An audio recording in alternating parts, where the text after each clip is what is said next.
Fall in love with this maximalist apartment inspired by European design in Dallas, Texas. Plus, tour a Georgian-style home with vibrant bursts of color, and then step inside an eccentric home with the most incredible sculptural gardens. It's all on today's episode of Homeworthy. Enjoy!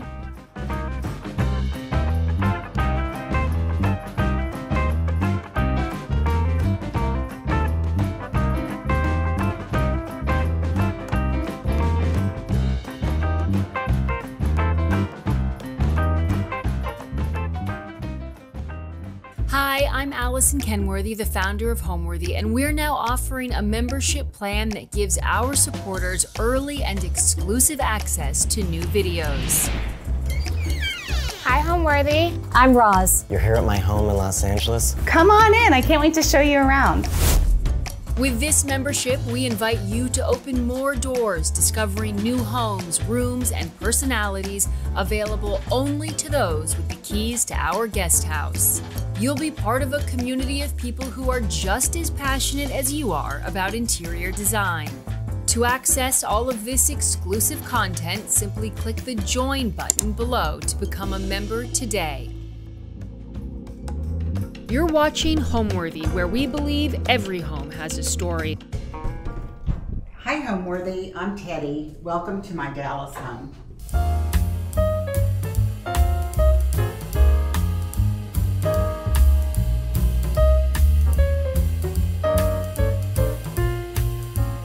You're watching Homeworthy, where we believe every home has a story. Like and subscribe for more. Hi, I'm Teddy Garrigan, and we are in my home in Dallas, Texas. First and foremost, I am a family person. My husband and I have been married a long time, and we're 47 years. And my daughter and my son, we're a close family. And we're a tiny family. We're very small. But so I would say I'm a family person first, but I'm also a businesswoman. And Courtney and I own a store together. That was her idea. And we've had this store for 10 years, Coco and Dash in Dallas. And it is a luxury retail decorating store.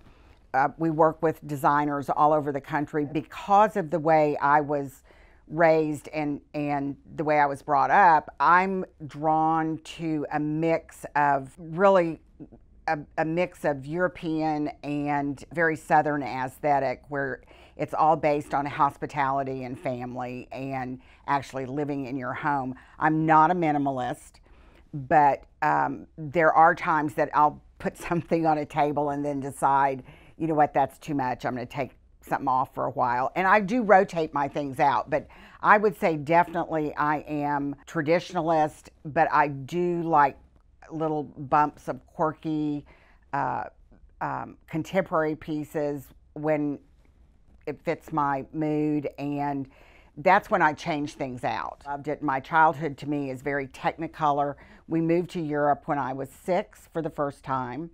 And we lived there, and we were exposed to a lot of wonderful architecture and design from, past centuries. And I just absorbed all of that, and I was interested mostly in the architecture. I loved it. We lived in an old building, and I can remember the stairs were marble, and they were rubbed from hundreds of years of people going up and down the stairs, but it was always very enticing to me. And my aunt, who I'm my namesake aunt, was also very interested in design, and she had a beautiful home in East Texas. And so when I would go to her house, I absorbed what she did, and she was very much hands-on. I mean, she did her own upholstery sometimes. She was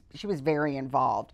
So between her impression on me and the exposure my parents gave us to the way the rest of the world lives was really instrumental in my love of home. I'm named after my Aunt Teddy and after my Aunt Susie. Those were nicknames for them, but those are my given names. I'm Teddy Sue, and that is my birth certificate name. My Aunt Teddy's real name was Thelma Dolores, and my Aunt Susie's real name was Hazel Marie, so I could have been Thelma Hazel. Thank God they went for the nicknames. Okay, so this is our entryway. Okay, so many times in a high-rise, you have to balance the small size of an entryway with either having this bigger space, which we don't have, and the reason is behind this door is a full pantry, which is, I call the store, because it is everything in there that, you know, all the extra little stuff that if I want to change something out, it's all in there. But so this entryway follows the original footprint of the space layout here. And what I did is I love this Ixol wallpaper. It's the Bosphorus, Romantic Bosphorus, I think it's called. And so I covered the entryway in this because we are in a high rise and we don't have access to any green spaces, and I love the outdoors. So this sort of gave me that option, and I hung this wonderful 1960s starburst mirror that I'm just very fond of, and it has this leather braiding on here, and it's just such a great juxtaposition. This is a 1950s stone sculpture, and then it sits on this antique Italian console. And I do want to point out over here that this is really fun. This is part of a set that is very special to us. This was given to us by a friend. It's part of a set, a child's set from the 18th century when our first grandchild was born. So we've had it. Now that grandchild is 25. So I just can't not have it in the room. So when we entertain, we do have this console set up with either some kind of a drink or an hors d'oeuvre offering for guests as they come in before they enter into the living room. All right, so let's head into the living room now, which is our primary entertaining and living space.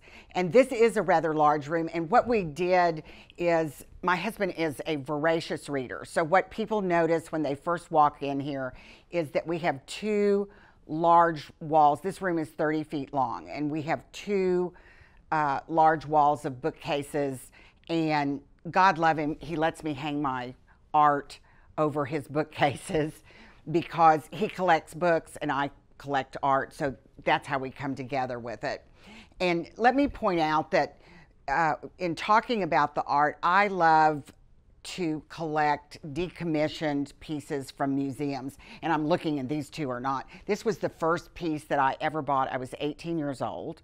I paid $100 for it, and it was painted in the 1870s, and I still love it today. And then it hangs above a piece that was painted by the late Harry Lewis, who was a very dear friend of ours, and this was painted in the 1950s. So again, I love that juxtaposition, and it sort of speaks to how I decorate a space. And Courtney and I, my daughter and I, love to mix different periods and styles. These are engravings that belong to my mother, and I love these. They're different Italian cities, and they hang over these great chairs that, again, we mix all of our fabrics. We love to mix patterns. The sort of the primary piece, I would say, in this room is this cabinet. And this is from Nick Brock here in Dallas, Nick Brock Antiques, who I think is one of the best antique stores in the country. And if you haven't been to Nick Brock, you really should go see it. But so this is a cabinet that was custom made that we found at Nick's, and I love the detail in this. And it is a workhorse of a piece. I keep most of my china and serving pieces in there that we use on a regular basis.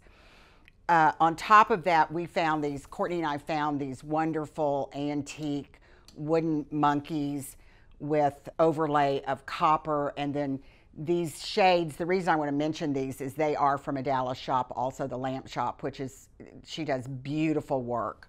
And so these are all hand-rolled shades that were created for these lamps that she made for us. Also on top of this console are these wonderful creamware urns that were a gift from my husband and a number of years ago. And then this, of course, is just some beautiful coral. And we have it all tied together with that great contemporary piece that was a gift from our daughter. So what we might do is move here. This is our dining area. And because I gave up our dining room when we changed the apartment around, what we've done is we have this table, and it really has served great because we have people who will come. We can seat 4 people really comfortably. I also use this when I work at home, and it works well. But if we have more people, like for Thanksgiving or a holiday, we have a leaf and we'll open it up and do a buffet. So that works really well for our purposes.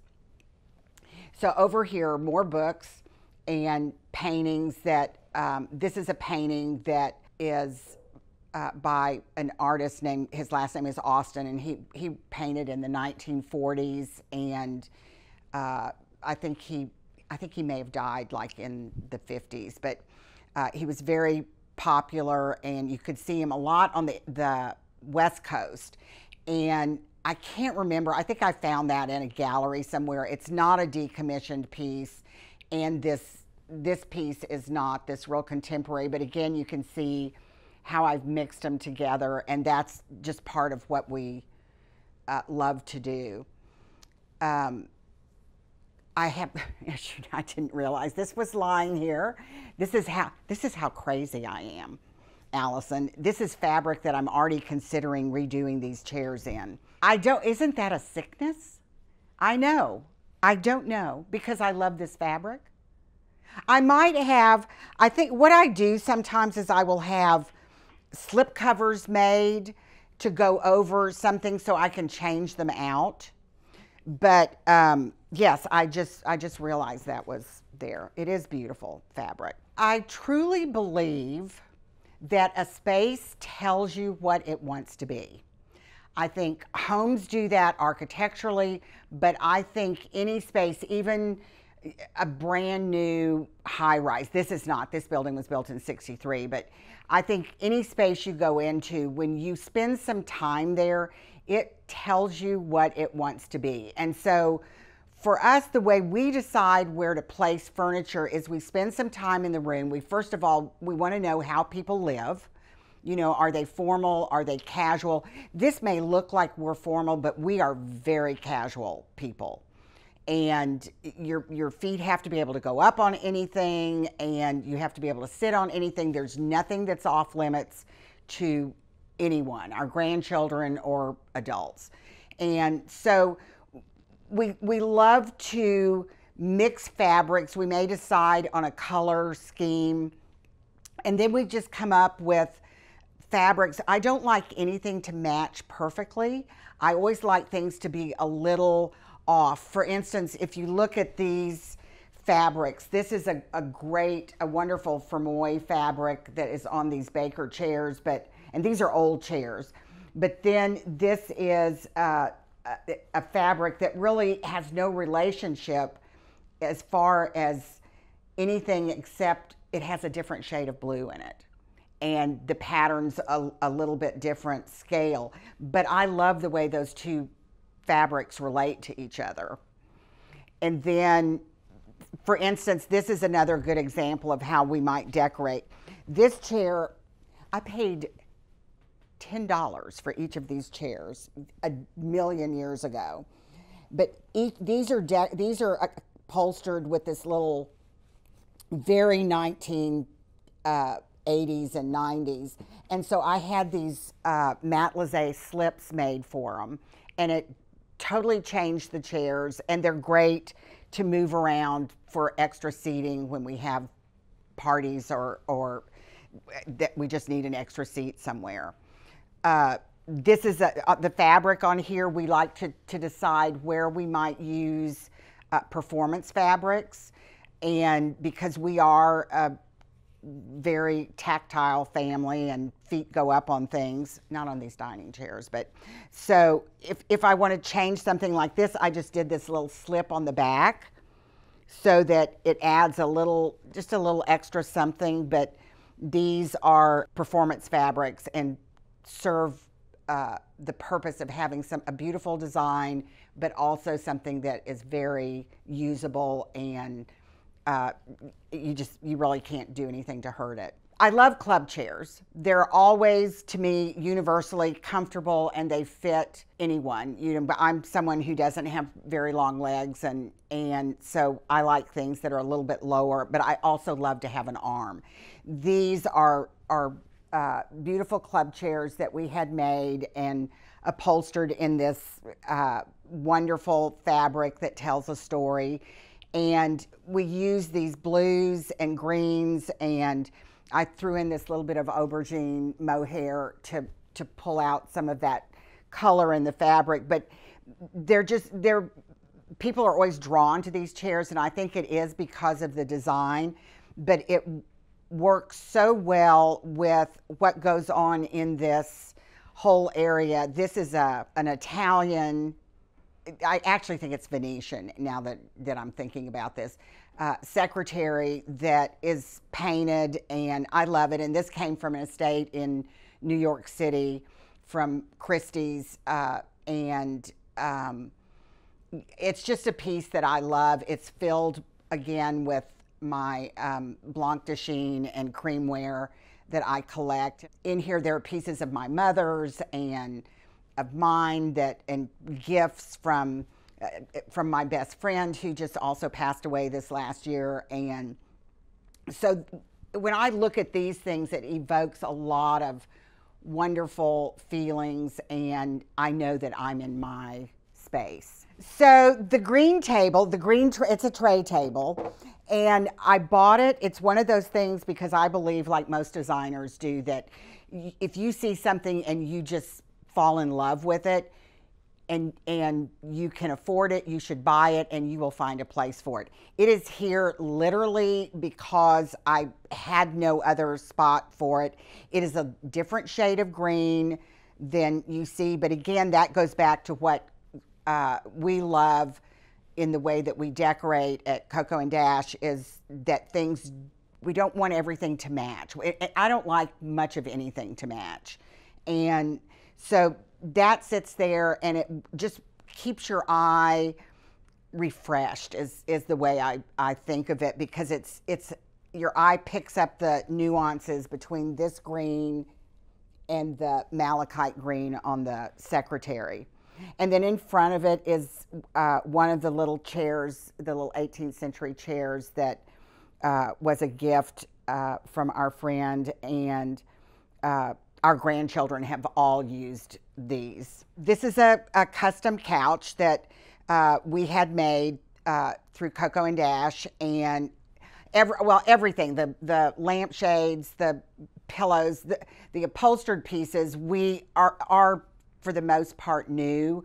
The side accent chairs and stuff are not, but the other pieces, I did go ahead and I decided I wanted a whole new look, and I just wanted to do something fun. So this is covered in, you cannot go wrong in a green velvet. Green is my favorite color, and to me, green velvet in a room, or any, whether it's linen or mohair, whatever, it just adds such a wonderful uplifting feeling to a space. And we did these custom pillows, and of course the ubiquitous tiger pillows, and then we have more art behind. This is one of my paintings. This is a painting that my husband bought that I also love. It's very calming and relaxing. This is a painting that I bought in New York City in the 1980s. I don't even like clowns. I do not know what happened, but this felt so French to me. I had it framed, but the little painting, I bought it at a gallery, and it just, there was something, they weren't creepy clowns. And I loved the colors, the aubergines and the lilacs and blues. And I just noticed there's a little blue and white check in there too. When we do an area like this where there is a chair, we always put a drinks table next to it. Some kind of table where someone, of course, can put a drink or a cup of coffee. And in our case, it's usually a cup of coffee or an iced tea. But we always make sure that that's within easy reach. And this, we had this wonderful fun camel table, and so we put that next to an English chair, which is not something that you might think of doing, but it works well. And then this is covered in this wonderful linen from Ralph Lauren that is a very muted animal print. So when we go over this way, this is probably, to me, the most important piece in my room is this little table. This was one of the first pieces of furniture that my husband and I bought in our first home when we were first married in our 20s. And it's the only surviving piece from our original living room. For some reason, I think I just switched stuff out. But I had Barry Martin here in Dallas do this beautiful tortoiseshell finish on it. And it just is, it really is a very special piece. And so I would encourage you, if you have something that you think this is beat up or the legs are scratched or whatever, find a wonderful painter. If you're in Dallas, Barry Martin Painting does these beautiful faux finishes, and you will have a little jewel of a piece that still has that wonderful emotional connection, but it also is updated and brought into to be a wonderful design piece. The coffee table is an old Gracie table, and it is also a workhorse. My grandsons have grown up with their sitting on a sofa with their feet on this table.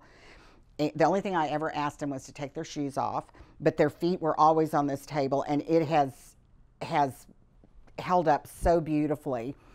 And I like a coffee table that is pretty robustly decorated. I think it's, you know, we don't really use a coffee table to sit coffee cups on. In our home, we don't. But I do love it as a place to show very special things. And to me, I love to have something large in the center to ground the coffee table. And then, of course, we're book people. So I always have books that need to be somewhere. And I like to balance a coffee table with books, usually on either end.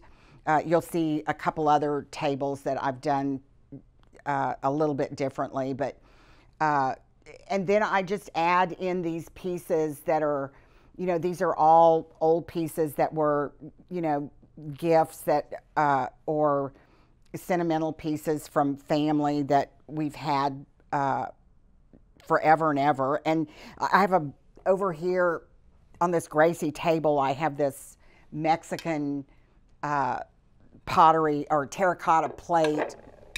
I have a set of those from my friend Wynn, but I love to put those out. And Courtney gave me this beautiful incense burner, and I love being able to look at it. So, you know, it just gives you, and then I always add a candle, but it gives you, when you're in a space by yourself, and I sit in this room often and drink coffee in the morning and answer emails, and I love to have that beautiful setting in front of me.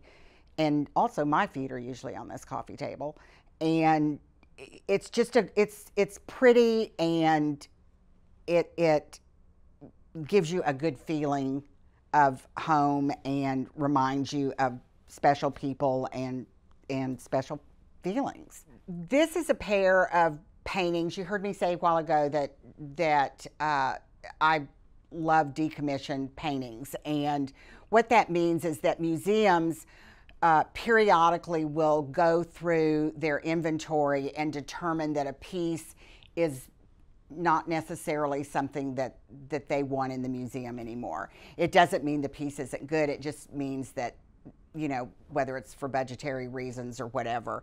Generally, these are not expensive paintings. You're not talking about tens of thousands of dollars. This is a pair of paintings by an artist from Maryland, and I loved them. I love anything with snow in it. So this was a winter scene, and then here's a harbor scene, and I love those paintings. These are the original frames that they came in, and it's just a way, if you keep your eye out and you research, that you can find museums that decommission these paintings, and there's always something very interesting that's available, and it's one of my favorite things to look for. And a lot of galleries will carry them, and we see them, of course, at different antique shows, and usually they have some kind of paper that goes with them that tells you this is where they were from, and you know, this is the artist. So they just make a great addition. I'm a fan of paintings that are more vintage looking, even though they may be like a modern subject matter. I love that vintage look with, you know, the antiques and the new upholstery in a room. Sitting on this table, it's another Tom Brett table that is a bleached rosewood, weighs a ton, but he was known for bleaching this wood, and I loved this table. It's got all of the carvings of deer and elephants, and I'm an animal lover, so you've probably noticed I have elephants, monkeys, horses, dogs, everything in this room. And then these monkeys are one of my favorite things, and Courtney and I kind of we didn't even flip a coin. I think I just sort of said, I get them, I'll be gone first. So these are vintage from the 1950s or 60s. They're Italian terracotta, and they're glazed, and I truly love them. And then I just use this French toll piece in the center with them, but they're just happy. Nobody ever comes in this room that they aren't taken with these monkey musicians. And they remind me of the old Meissen pieces. Now we're going to go into my husband's study, which was formerly the guest bedroom. And in this room, again, I have bookcases with some of his books. He still has room. I always try and leave room for him to add books, because he has, you'll see there are books on chairs, and he loves that. So another green velvet sofa, because you can't go wrong with them. And we did these chairs that are replicas of the chairs that were on FDR's yacht, the Sequoia, when he was president. And I covered them in these this fabric with the ferns, because I love ferns. And then this room to me is really special. It's very masculine. I love coming in here. There are pieces in here. My father was career military. I think I may have mentioned that. And he was an amazing man. And so I have a lot of his pieces, like this one, that were, these were awards that were given to him, and presentations from different countries. And we have them spread kind of around the room. And those are matchbooks that he picked up from different places all over the world. And so it just, I really love that the two men that are the most important men in my life are kind of combined in this room. Because this building faces, our apartment faces the west side of the building, we use these wonderful natural fiber shades that block the heat and the light when it's real bright in here. So those with the, we did just the, I left these curtains. They were curtains that were in here before, and I think they look great with this. They're pretty muted. And then back here I have this beautiful Chinese chest that is topped with green ware that you'll see in the morning room that I have a big collection of. But and then one of my friend Win Morton's lanterns. And then, you know, I love the columns. We did the columns and I put the big gazing balls on top of those just because I thought it added a little light, and you know, it gives the illusion of more height in this room. These ceilings are 8.5 feet tall, so they're not vast ceilings. And then the rest of this is, you know, all this was Win Morton's. This was his wingback chair, and I had it recovered. And my husband, you should have seen his face when he saw this trim. But I love it, and we call it Mopsy. And then I have a pair of these antique leather footstools. One's an elephant, and one's a donkey over here. And then I guess this is the only new piece of art. These other pieces are all pieces that we've had forever. Those are Jay Gould pieces. A TV is just a normal part of life anymore. It's almost like a cell phone.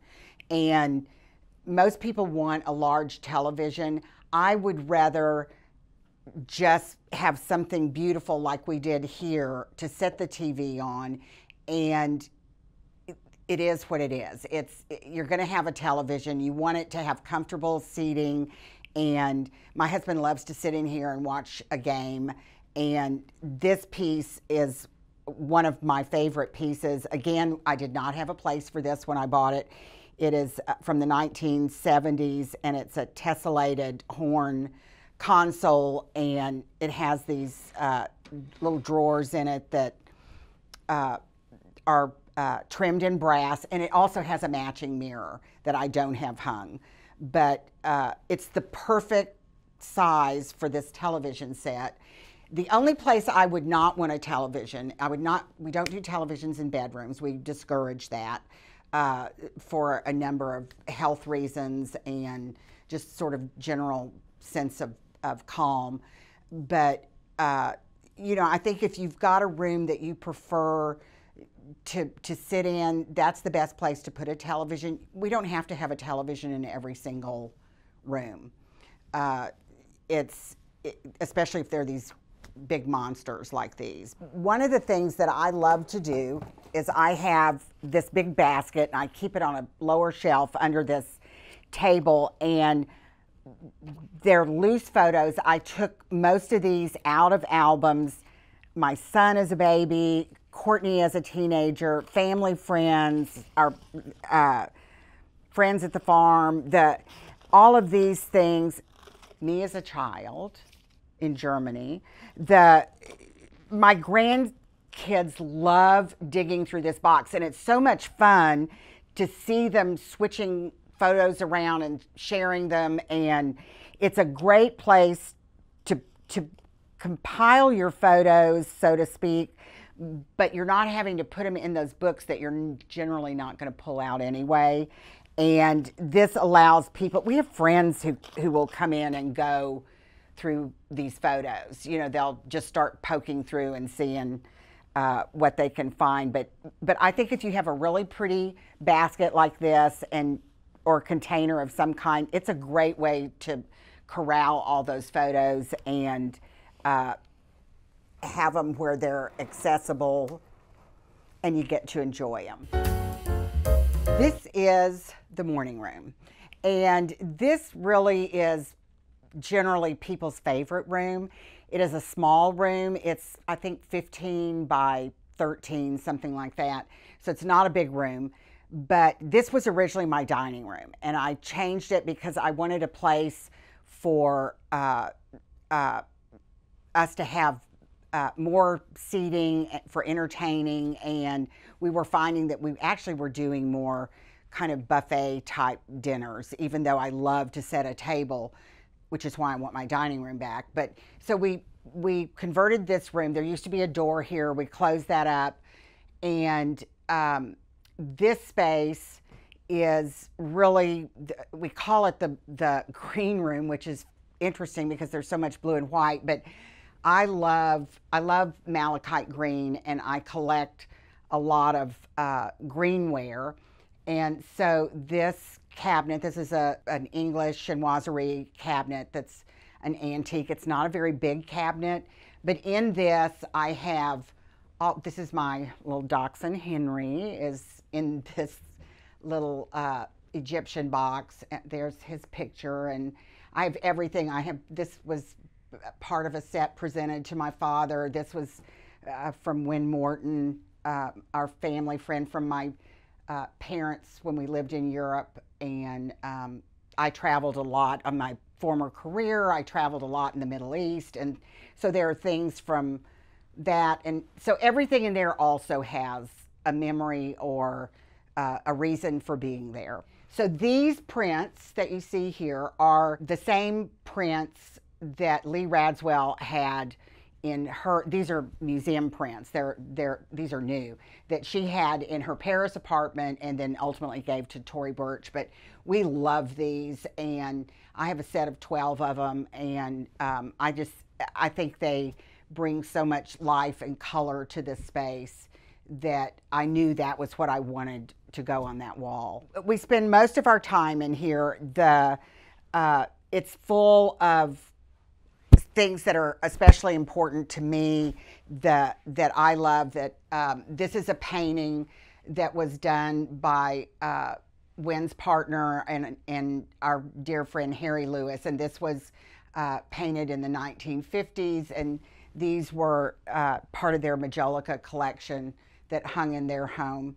And then as you come over here, this is just a wonderful little camel table that I loved. It's cockamamie and kind of quirky looking, and then more vintage paintings. And then this is one of a pair of these grotto consoles that Courtney and I loved, and we had these faux tortoiseshell tops made for them so that they're painted.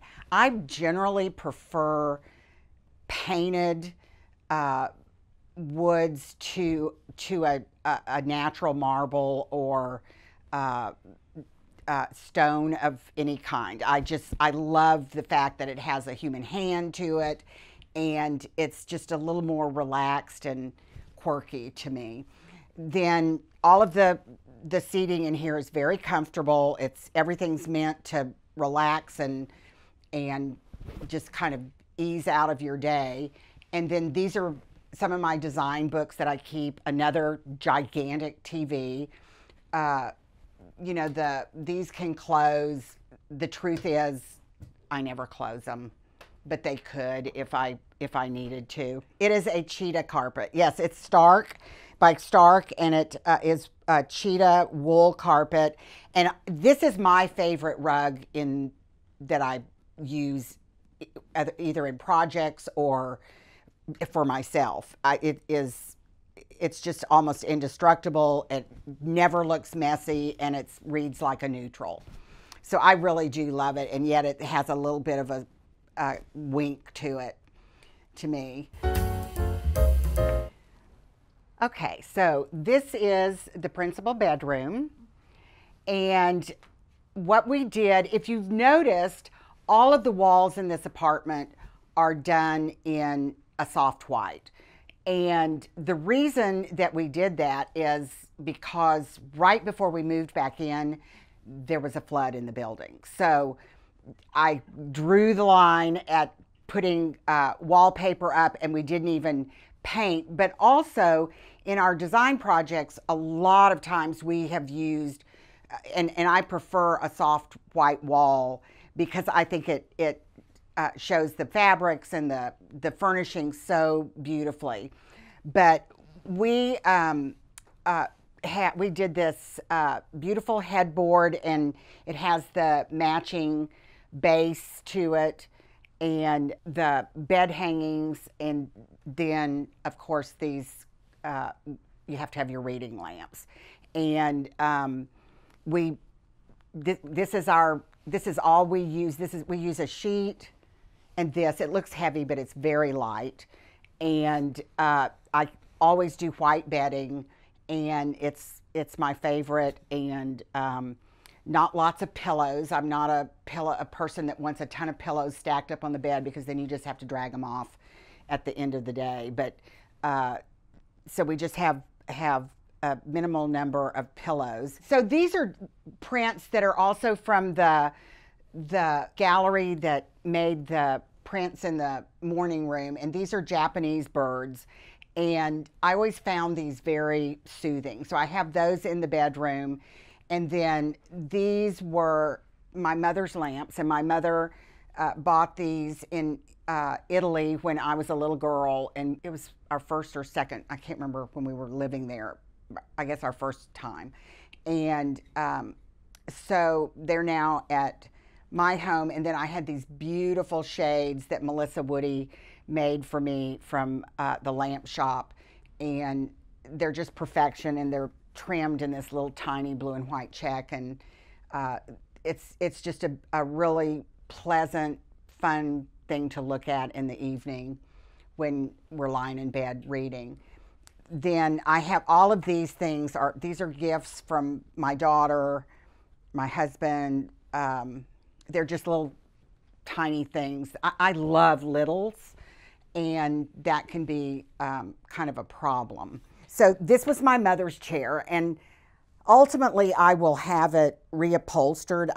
Right now, I just want it to be, it was in her bedroom, and I just enjoy seeing it. And again, this is a lamp from Win Morton, and I love having those there. The two of them were very, very dear friends. I have this little desk in here. I do not ever sit at this desk. I don't think your bedroom should be used for anything other than sleeping and relaxing, and so I don't really use it as workspace. So this is my dressing room and bathroom, and it's very simple, lots of white, because I like very clean bathrooms and kitchens. I keep it pretty simple. I like it simple. I like, you know, I don't keep a lot of stuff sitting around, and I find that it's more soothing, and I've got so much going on in a day-to-day routine that I love to come in here, and it just all feels pretty calm. I think one of the secrets to a happy union with your husband or spouse or partnership is definitely separate bathrooms. We have a rule in the Garrigan household that this bathroom is off limits to any boys. That includes husband, grandsons, guests. All the males use the male bathroom. Only girls can come in here. And to this day, my grandsons will not step foot in this bathroom. They know to go over to their papas. So it's, you know what, I like knowing that this is a tiny little space where I know where everything is, and it feels very private. It's very private. So this is truly a working kitchen.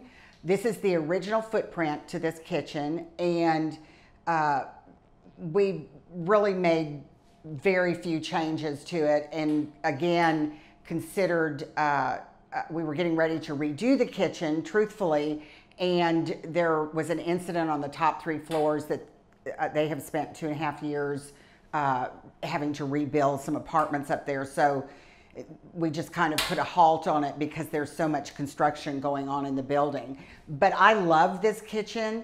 It works perfectly for entertaining. It works perfectly for just the two of us. Most of the time we dine out or we'll do something simple at home, and so it serves those purposes, but it really does work great for entertaining. And this piece slides to that end of the kitchen and opens up, and then it becomes like a little beverage station when we need it. And then I brought in this piece. I've had this for years. It's an old Baker piece that is 4 pieces. It's called a bachelor's set, and so you could like these could be used as nightstands. and as a dresser, and the components all change places, but I use it, you can see how healthy my food is.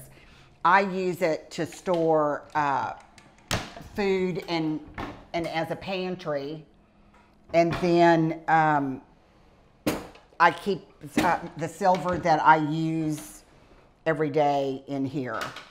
And then I'll show you my actual china cabinet. These were open shelves when we were here before, or open areas. They were all mirrored. And so I had these cabinets built to hold some of my china, and I have a lot. That's another thing that I tend to collect. You know what? My favorite piece of china, this was the china that when Dan and I got married. This is Schumann, and they don't even make it anymore. And I love it because I mean, talk about grand millennial. It's happy, it's fun flowers, and my mother gave me a lot of the pieces to it, and I use it a lot. And then I use it with these little, I have a whole dessert set of these. This is probably right up there with that one, because these were a gift from my mother's, I think for I want to say my 30th birthday. And and I use those every chance I get. So I am anxious to have a dining room again, because I do love to set a table, and I continue to purchase those kinds of things. I love cocktail napkins. I love all the things that anybody who entertains loves to use, and I'd rather use those things on a table, really the decorative items, almost more than a lot of flowers, because they have such good memories. My favorite thing about my home is my family. When we are here, everybody is always relaxed. My home, and I think this goes back again to growing up as a military kid, your home is the most important investment that you'll ever make. And I know that when I moved so often, Allison, my mother would, I don't know how she did it, but she could transform wherever we were into our home where things felt familiar. And even though she added new things in from different cultures, it always felt like home. So to me, that I still have that aesthetic. And I have things of my mother's, I have things of dear friends that are no longer with us. And to me, the most important things would be family and feeling super secure and relaxed when I walk in here at the end of the day. And for my husband. My husband is an attorney, and he is, he really works a lot. And nothing makes me happier than when he comes home and says, I love walking in our house.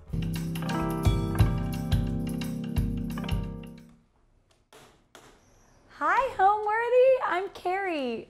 Come on in. Welcome to our home here in Dallas.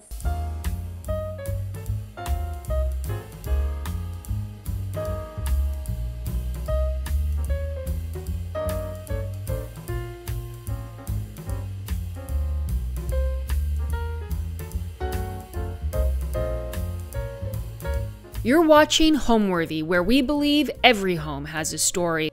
Like and subscribe for more.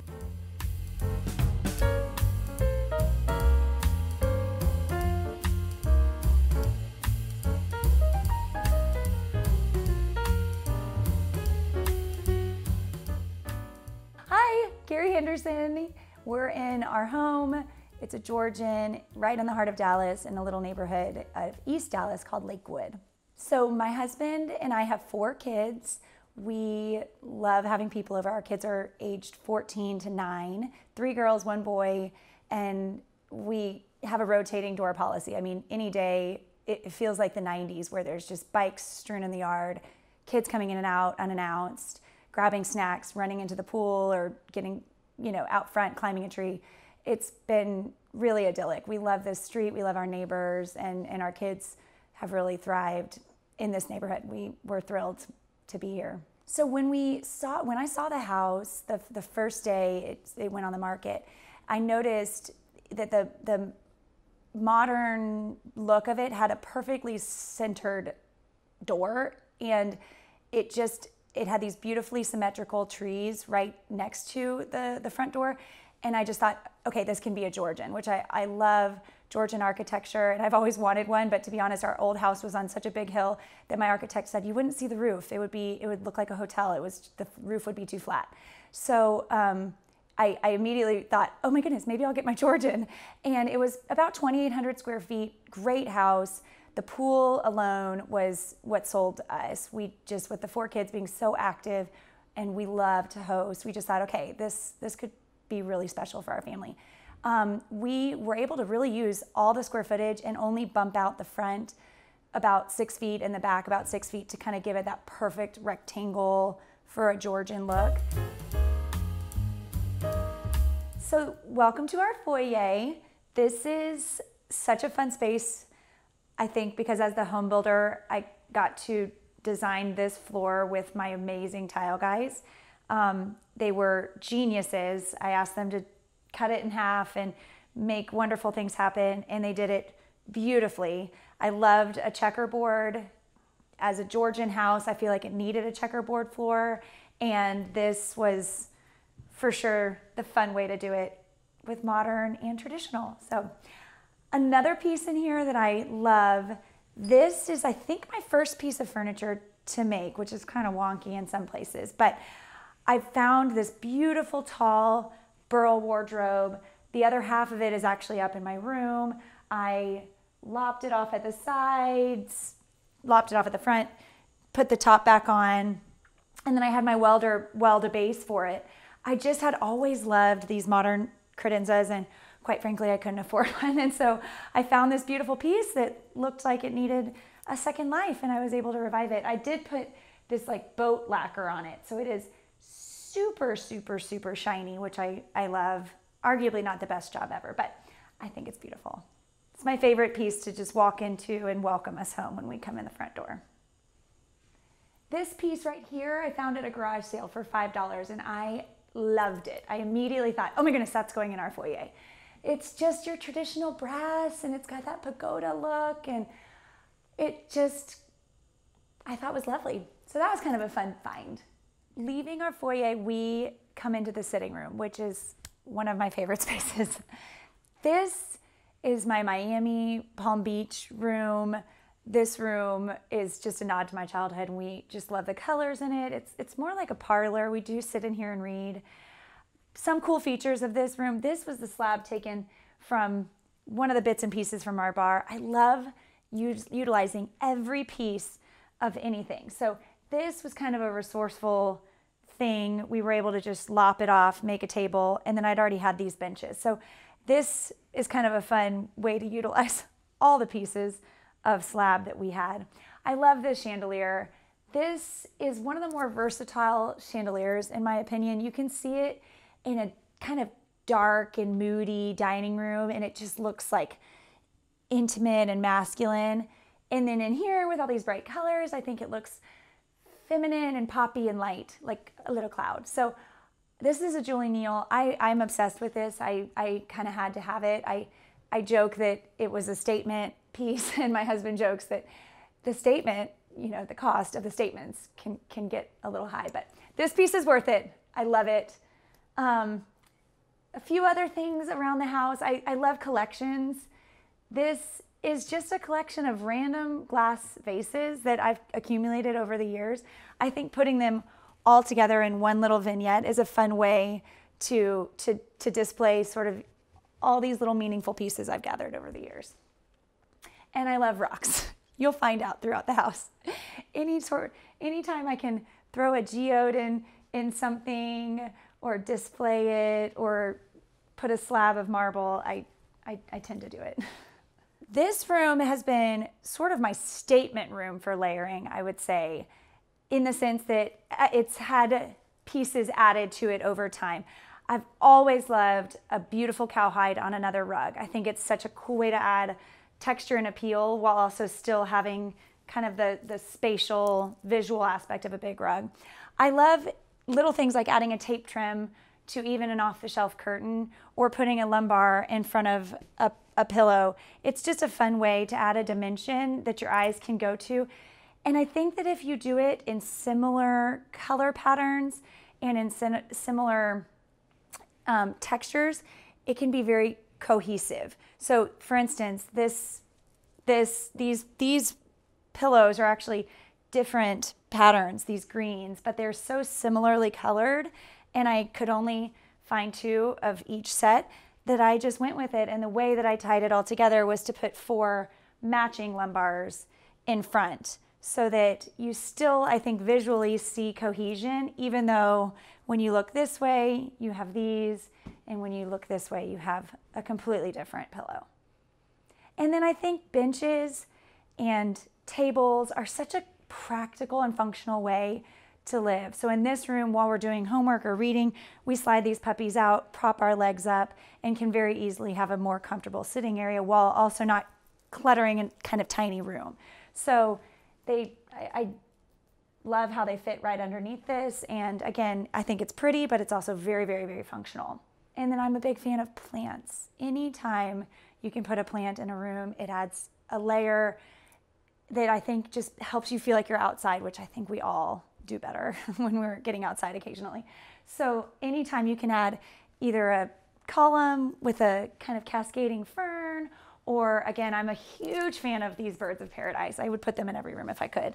I do it because again, it helps fill the space, but also make it feel really cozy and like you're just sitting outside having a glass of coffee or a glass of wine. So when we leave the sitting room, we immediately come into the dining room, which is another one of my favorite spaces. This space is actually pretty large, but I love how, especially when we host people, we pull the chairs out and people are kind of pulling from a buffet. This has a mix of fun and new and old. So these chairs, for instance, are brand new. I love the white and clean. And then this table is an antique that I found for a steal and I just couldn't get enough of. Big 9-foot. I think putting the two together works really well. Same with this chandelier. I love sort of the fun green and purple combo, which I think is a little more modern, but then you throw in this antique chandelier and it adds a nice little dynamic. This painting I painted, it's probably my favorite piece that I've painted. It's very reminiscent of our time in California, and there's just little aspects. I am by no means an artist, but I love this little drip going on here. I love the sky, and I think that it's been really fun to see how the pinks go with the green and purple.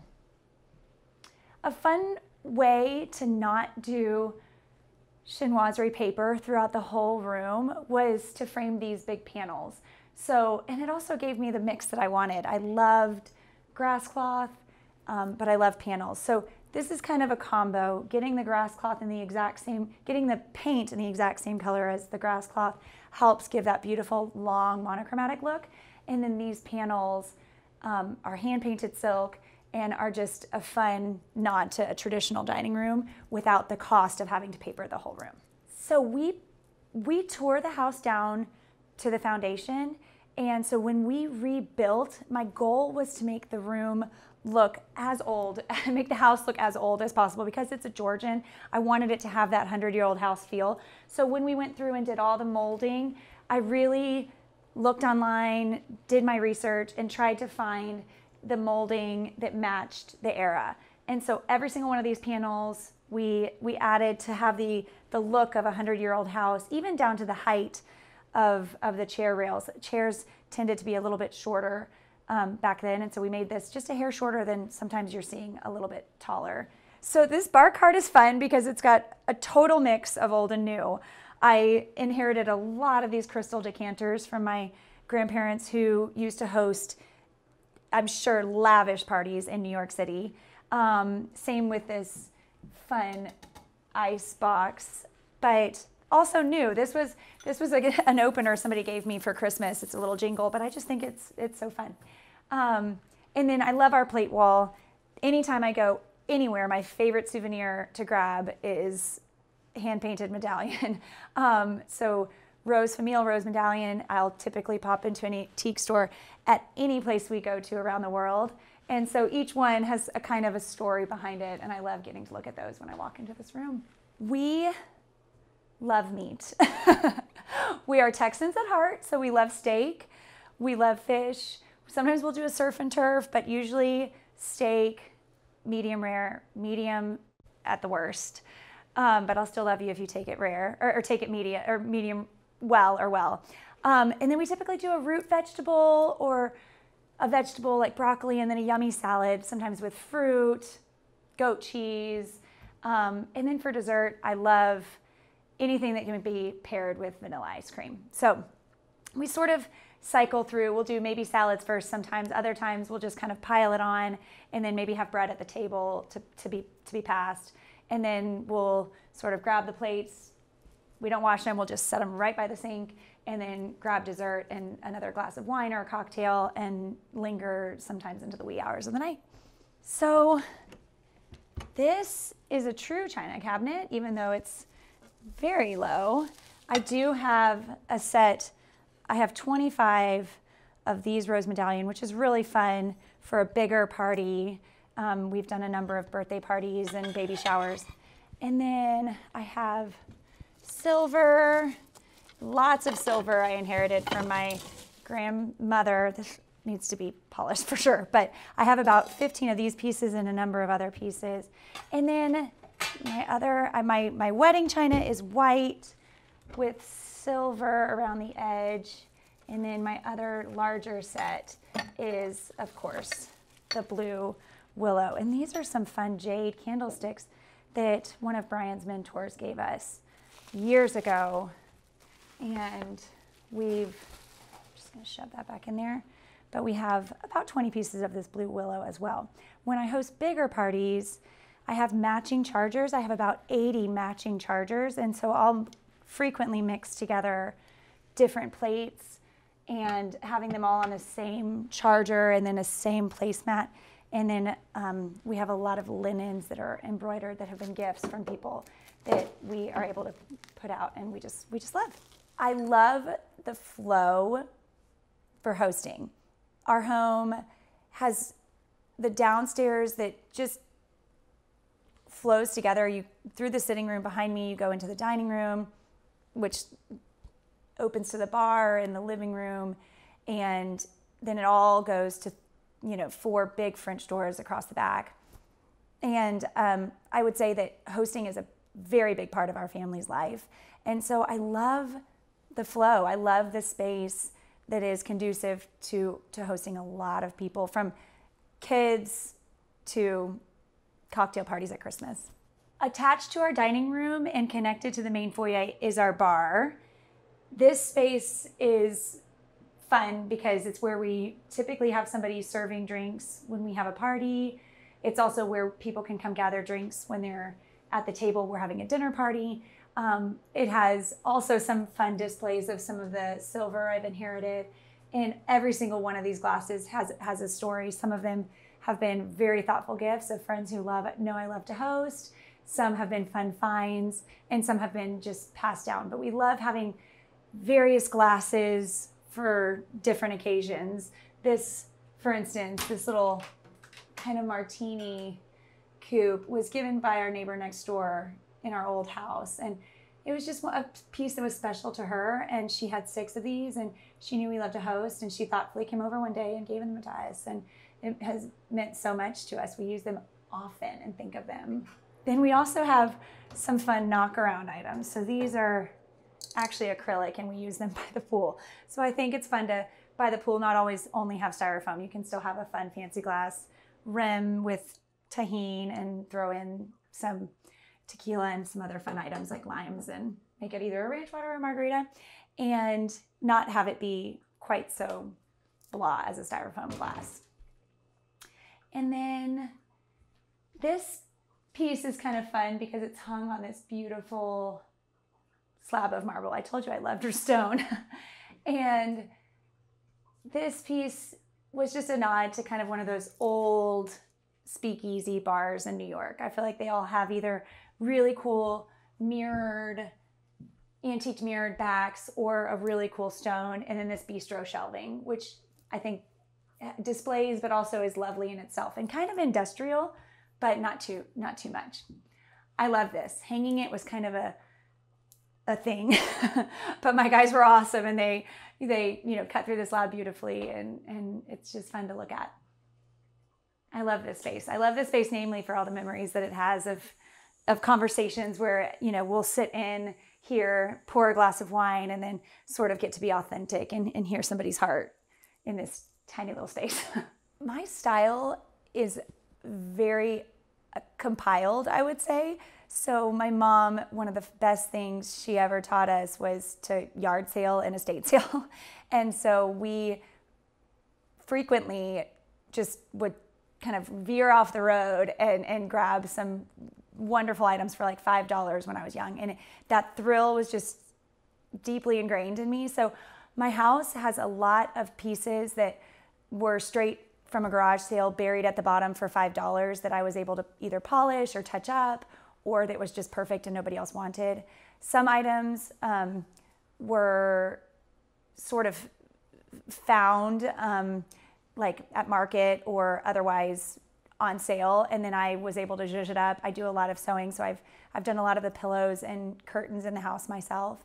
And then on some of the furniture pieces, a number throughout the house, I actually built it. My dad was a furniture maker and a mechanic, and he always had the best woodworking tools and was very generous with them. So I would find a big burl piece, for instance, chop it in half and make a credenza out of it. And you'll see a number of those throughout the house, but it's kind of compiled. It's old and new and stuff I've made and stuff that a lot of things have been passed down, and different rooms have different styles of my character and of our collective family's character. So it's been fun. Leaving the bar, you come into our living room. That's where the service window opens as well.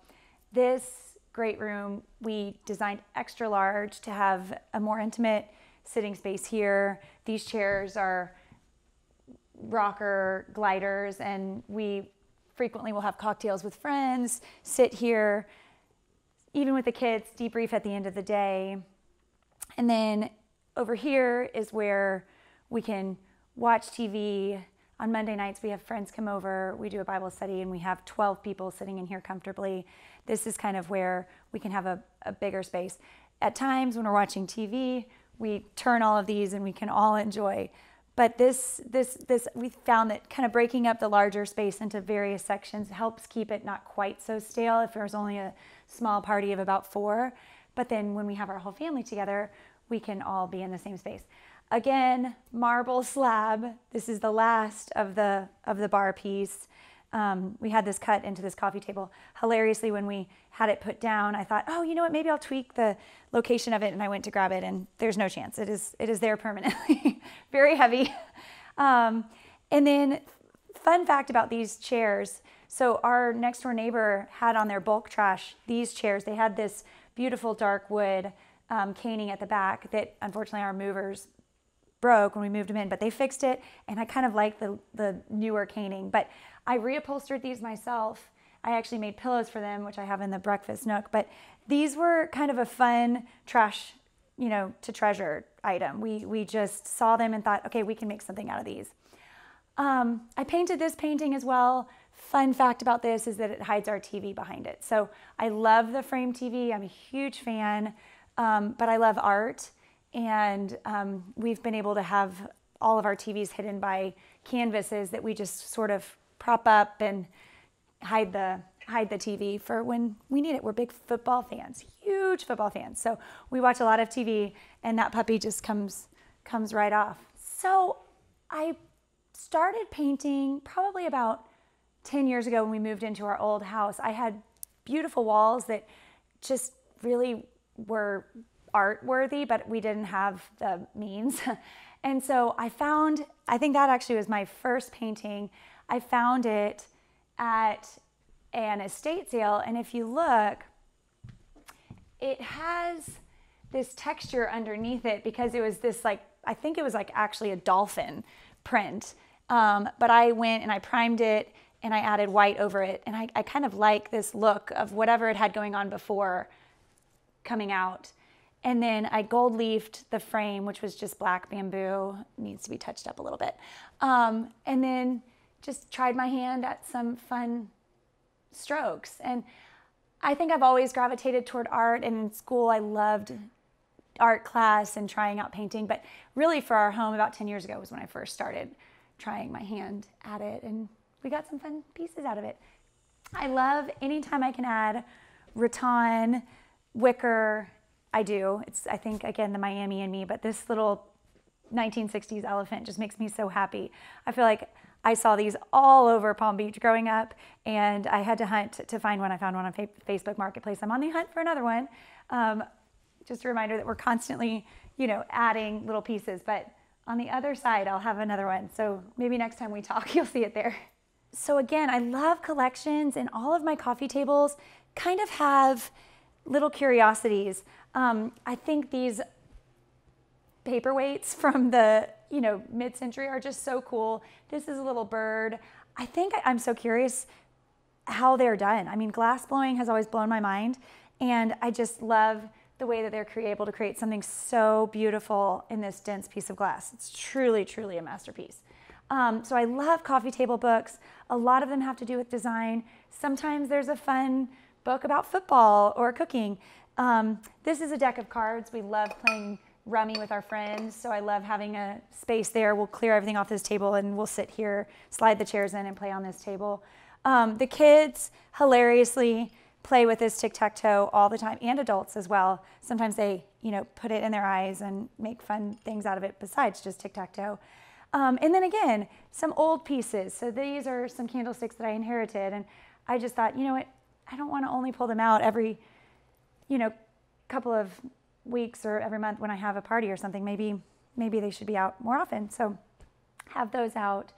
And then I love flowers and plants. This is a faux orchid that I was able to put together myself, and I love because it looks so real, but is absolutely 100% low maintenance, of course. And then each one of my kids is assigned a plant that they take care of. I think this is Annabelle's plant, and she comes in, and I think her regimen is once a week, but some got lucky and theirs is once every other week. So this fireplace, when we built it, I basically asked them for the tallest, biggest fireplace you could do that wasn't a mason fireplace. So this is actually an insert, but it has that beautiful stone herringbone in the back. It's fully functional. We can pop this puppy up, really, really roaring fire. And I'm being from Miami, when it gets below 70, I feel like I need a fire in the morning. So we're about to have to start using this in Texas. But I love a tall mantle, big, tall fireplace, and I love gas. If at all possible, it's my favorite. Zero maintenance and easy. If Brian's on a work trip, I can come in, light it up with the kids, and don't feel like I have to go chop wood, gather wood, etc. I'm an English major from Texas A&M University, whoop, and I did not clearly have this in mind. After school, went to work for the Bush administration in DC, loved my job there. We got married. My darling husband got accepted to law school, so we had to move to California. So I obviously couldn't keep doing that. Worked for a medical device company called Stryker, which I loved, and then kind of finally ended up back in Dallas when I got to, quote, retire to be a mom. And I did minor in Spanish, so I do speak Spanish, as do all our kids fluently. And obviously with my time at the White House, I had a lot of project management. I was working for the Secretary of Education as her right-hand person, kind of managing her schedule and her life. And I think adding the management piece with my just love for people, and it worked out to where I, on our first home, was able to do a lot of the work and kind of found myself really loving the building design aspect. So I designed that house myself and was able to take that one again, also from a ranch to sort of a nice, lovely two-story. And I felt like, this is kind of fun. Maybe I could just do this for people. And people started asking. So fast forward, I started my business, was able to do it for a number of clients, and then we built this house. And that's when, start to finish, you know, all the nuts and bolts I was able to manage, and then all the design pieces were all my touches too. And ever since have been able to do a number of clients' homes that are way more beautiful than my own, but it's been really fun. So no, all that to say, I do not have a training in this, but fortunately now with platforms like you guys, social media is fabulous for teaching people, and I kind of pick up on people's styles as I talk to them, and can kind of be creative in imagining their spaces with them. Leaving the living room, you go through these double doors into my husband's study. This is, I gave him the best view when building the house. I wanted him to be able to look out on the pool, but we also wanted him to have this space where he could come in, hang with guys, have a glass of bourbon, sit here in this sitting area over here. A lot of the art in here is, I've painted myself. This I painted for his 40th birthday. It's of our family home in Creede, Colorado. The Rio Grande runs right in the backyard, and that was kind of a fun nod to one of his favorite places of his childhood.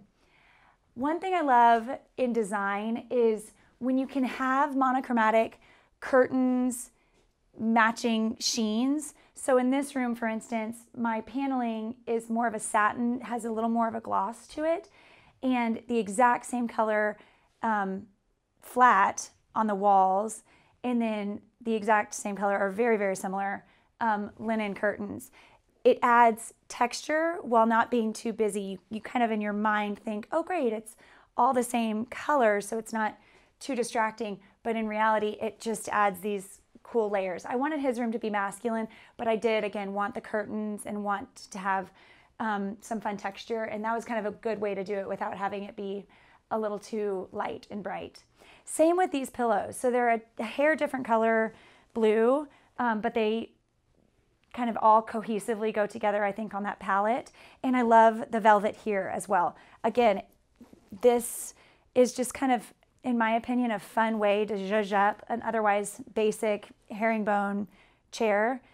Adding a cool texture and pattern via a pillow is an easy way to do that. And then I love in an office to have a nice mix of books, ones that he'll read for fun, others that he needs professionally. And then I like to have a little bar platter.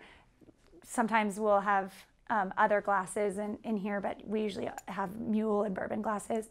And then I would say having space on the inside, we have a lot of blankets and things that we'll typically store in our hidden consoles. That way when the kids are in here while he's working, they can cozy up, do their homework, feel nestled in without having the clutter of the blankets out all the time. This room directly behind me, for instance, being born and raised in Miami, is pops of color and is definitely a nod to that. So that's a little more grand millennial, I would say, but I love and appreciate modern pieces. I love lacquer and burl and things that are very sleek, and I love stone. There's a lot of marble throughout my house. So I love that modern and clean look, but I also really enjoy a traditional palette. So I really love beautiful coffee table books. Flowers are throughout the house. I think every room has a plant. So hopefully we'll breathe better as a result of it. But I think it's kind of again, a compilation, but I'd say probably traditional modern meets grand millennial with those pops of color. So actually the chandelier in my breakfast nook, it is, when we had just moved into our old house, I couldn't really afford the big, beautiful Serena and Lily beaded piece with hemp, but I wanted it. So I found a piece that was very similar from World Market. It was brown and had black iron trim, which was not our style at all. So I actually hung it from a rope from our tree in the backyard, lacquered it white, and then hand wrapped it with hemp, which sounds a lot easier, but you kind of have to hold the ball and twist it through. It was kind of a beat down. But anyway, that piece, hilariously, when my friend bought our old house, got to keep that piece. So not only did I get to do it one time, I got to do it twice. So now we have matching pieces. I've recreated it. I just felt like it was a nod to that original hard work. I had to have it in this house. And anyway, that's one of my favorite pieces, just because the kind of the elbow grease that went into it, I think. And off of the other side of the living room, this is, I would say, the heartbeat of the home. This is our kitchen. And we asked our designer, our architect, to build kind of as big of an island as possible, because we do use this for hosting as well as in the morning. I wish you could see the kind of lunches being packed, and then mangoes being chopped, and then over there's usually syrup on the counter from some sort of waffle mess. And so anyway, this is kind of, if the kitchen is the heartbeat of the home, this is like the main aorta, the island. And he basically said you can get a slab up to kind of 130 inches. And so we did that. We said let's see what we can get out of it lengthwise. When I went to the slab store, I saw this beautiful slab with a book matched slab right next to it, and I thought, oh my goodness, I'd really, really like that. So we were able to get both, and you'll see that that's throughout our kitchen as well as on the fireplace that you guys just saw in the living room. These lanterns are fun. I wanted the ones from Urban Electric that are so fabulous, but quite frankly, we had spent a lot of money on the house, and I thought, okay, you know what, this may be an area that I have to go a little more meager. So I found these through Sam's. I think they're Christorama, and they were black, and so I used a chalk paint, painted them kind of that beautiful robin's egg blue, and put the glass back on, and I love them. I think it's kind of an unexpected pop in here to have blue lanterns. Hilariously, our kids lately, we both really do love to cook. I'd say if it's inside, so if we're baking or doing something on the stove, I do that. And honestly, the kids have been doing most of the baking lately. They just love it. And my husband is the grill master. You'll see he's got the egg and the other grill, and he loves getting out there with some meat, with some root vegetables. We love bacon wrapped jalapenos, so we do those often. And so we kind of all, I think we all have our lanes, which is nice. So this is this is faux or fake, if you will. These are from Amazon. These peonies, I wish you could see them up close and touch them. They feel and look 100% real.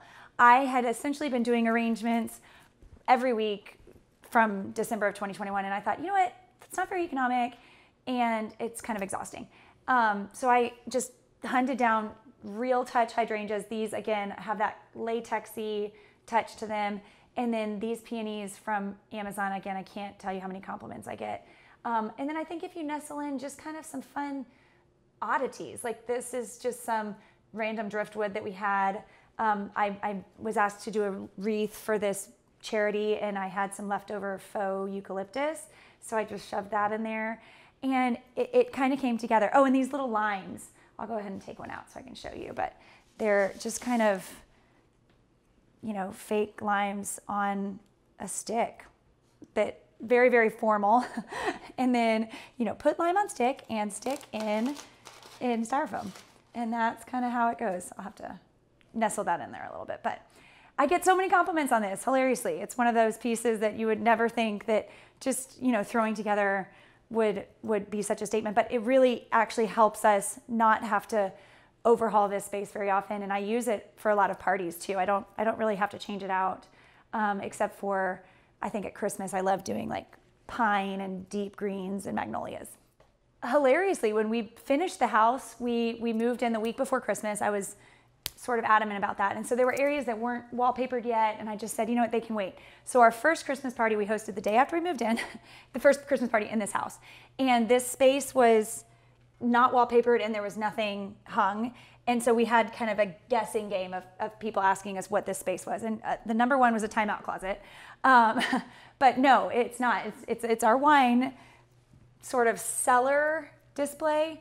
I had always loved the idea of having wine on hand for parties, etc., but I didn't want it nestled away necessarily. I think wine is beautiful. I think the vineyards actually spend a lot of time thinking through labels and the colors. For instance, La Marca, Veuve, everyone knows those colors. They're so iconic, and I think they're some of my favorite colors. I mean, and so I think that it's art in a way. And so it's kind of a fun way to give them their ode, and also, like I said, have wine, ample wine on hand for when we go to parties and we want to bring a hostess gift, or if we spur of the moment want to celebrate something, throw it on ice and we're ready to go. So this is what I affectionately call my ladies bar.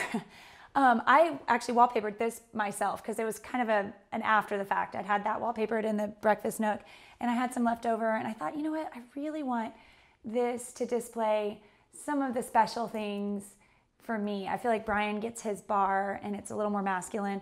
And so this was where I can display a lot of my pink plates, some sweet gifts I've gotten over the years. I think this Murano glass is just stunning. And then these are teacups from Brian's great-grandmother that we inherited, and I just thought they were worthy to be displayed. So this is my little ladies bar that just makes me happy. And again, it's practical. We grab wine glasses there from often. We can set up, you know, a bucket of wine here to create a different space. Right off of the kitchen is our breakfast nook that we made a little bit larger because, to be honest, we eat here 9 times out of 10. It's very practical. The cushion is a faux leather that just magic erases. You can spill spaghetti sauce and not worry about it. I've made all these pillows except for 2, and again, they can kind of get dinged up. But this is I think our where we eat 9 times out of 10. It's casual, but we love that it feels like we're outside. So we have a view of the pool, a little bit of the outside coming in through the windows, and then here's that chandelier that I slaved over now twice. That was kind of khaki with black iron metal that I painted gold, and then, you know, probably blistered my fingers winding the hemp through. And then these panels are fun. I love anytime you can bring in like a chinoiserie look. These panels, it was a string of panels, so they were all connected, and they had sort of like a black trim to them, which was a little too dark for my liking. So I actually hand framed these myself, which is why they're probably a little bit wonky. But I wrapped the edges, sort of matted it with this beautiful green satin, and then framed them in these shadow box frames to beef them up and also have them feel a little bit lighter, because I think sometimes that old paneling can be a little dark, and I wanted this room to be a little more light and coastal. This rug, I love what they're doing with textures, with jute. Lately, I mean, the scalloped and then the circles, I think make what would otherwise be a basic jute rug so fabulous. And they have them in all different sizes. You can get ones that don't have the circles in them per se, but have a different colored piping or trim around them. And I think it's such a fun way to make the ground whimsical too. I think sometimes when we put a rug down, we think, okay, functional, it must kind of end at function.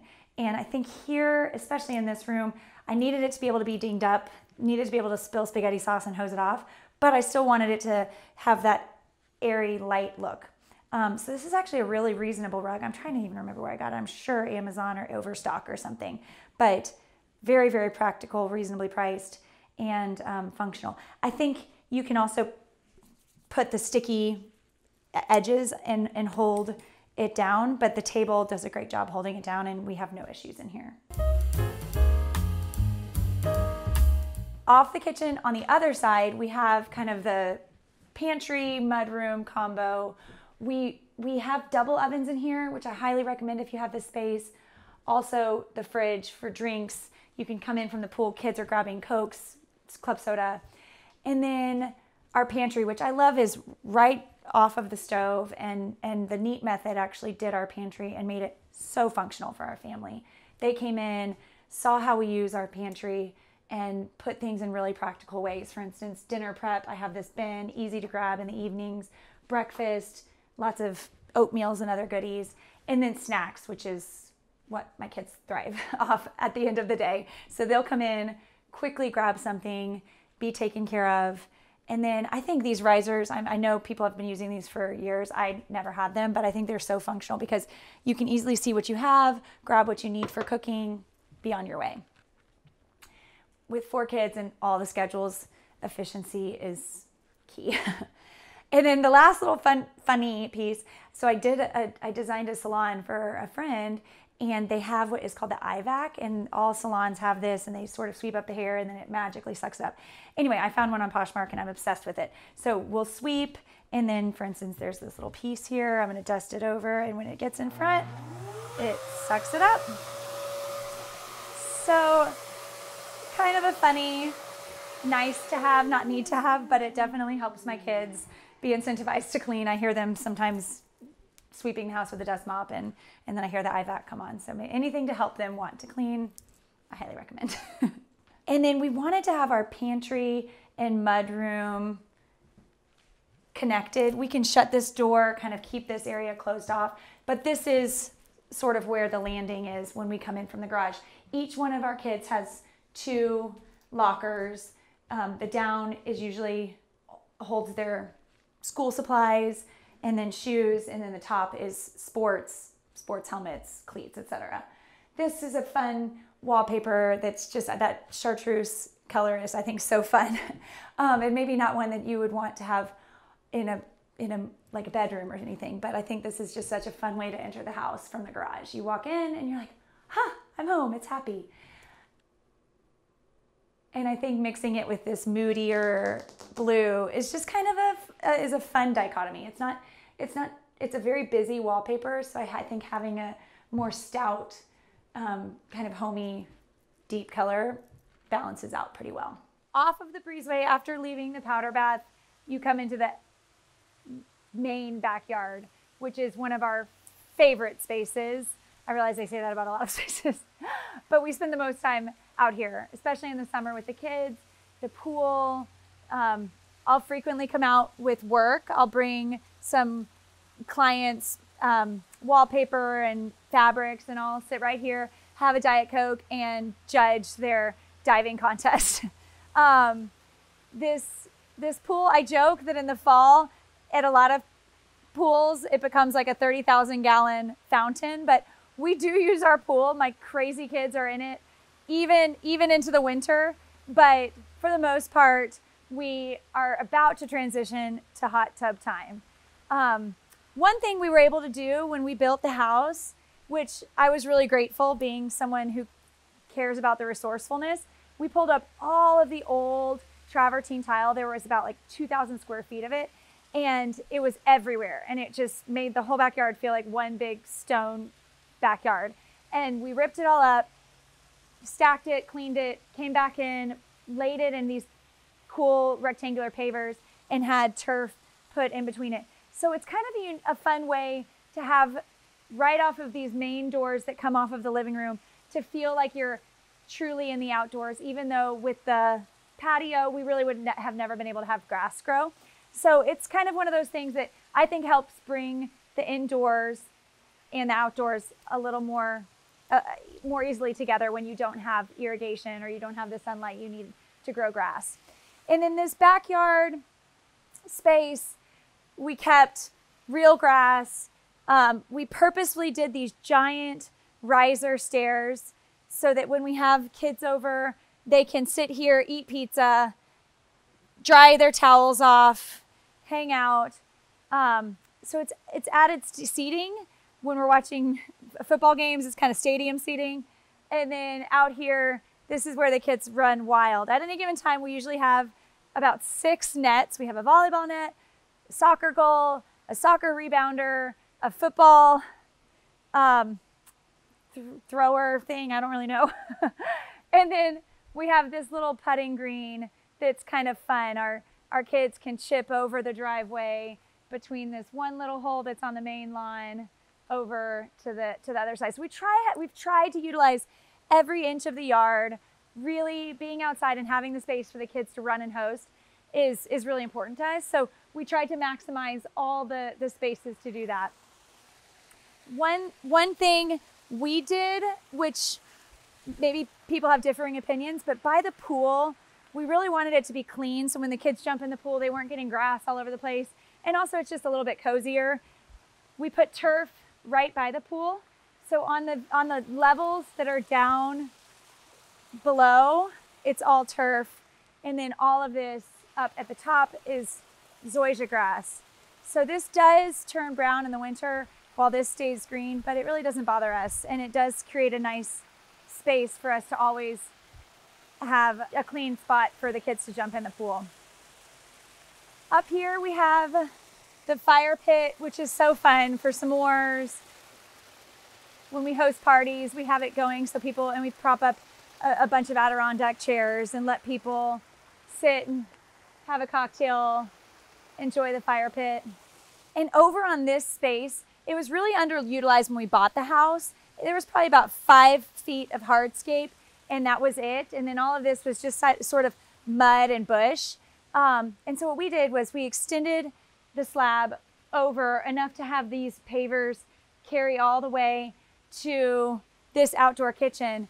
Hilariously, our fence was put on the wrong line. So we actually had 2 feet of an alley between our fence and our neighbors. So we were able to gain that back, put this outdoor kitchen right here. And I highly recommend, if you have a spot where you could nestle something like this in, think about how your family can use it. For us, we love having the option of doing the charcoal, doing like the hickory smoke. And then here, I love personally the option of just coming out and lighting up, not feeling like I have to smell like charcoal, but can easily get some steaks on the grill for us. And then for us, having some counter space was important. This is typically full of drinks for the kids, for the pool. When it's blazing hot in the summer, I fill it up. Even if I have folks working on the yard, all of my subs know at any given time, feel free to grab a water from here. And then we've got trash, and then just odds and ends. We've got some of our little burners and some lighters in there. And this goes out to the front of the house. If you have a chance to have a space that can allow people to come and go, especially if you have a pool, I love having the option of just saying, hey, come jump in the pool, come, the side gate's open. That way nobody has to come through the house unless they need to. And then also when we're out of town, we can say, hey, bring your family over, use our pool, come in the side gate, the pool bath's available. And that happens a lot. We love letting people use our space when we're not around too. Our family, for instance, we truly love caring for people. And so I think that's where our home has that aspect of being inviting, where kids know they can show up, where if somebody needs to host, a lot of the parties that we do host, friends' husbands will reach out and say, hey, my wife's turning 40, would you be able to help me? Absolutely, I'd love to host. I'd love to take care of it for you. And so I think that's kind of been the heartbeat of our house. And I think you can see that in other people's houses too. You can see some families, it's like family time and the dinner table. You can just tell that's the heartbeat. And so I love going into homes and learning about people just by how their homes are set up and by how you can learn a lot about how they operate. And now we can go upstairs and take a look at some of the bedrooms. So at the top of the stairs, we have family room, TV, easy kids landing, and then we come into the bedrooms. Straight ahead, this is my son's room. We call his room the tree house. He is nestled up here in this beautiful oak, and we've made his room fun, I think, with the differing trim, the sort of contrast, darker trim. I love having a rug on rug. I know some people have differing opinions about that.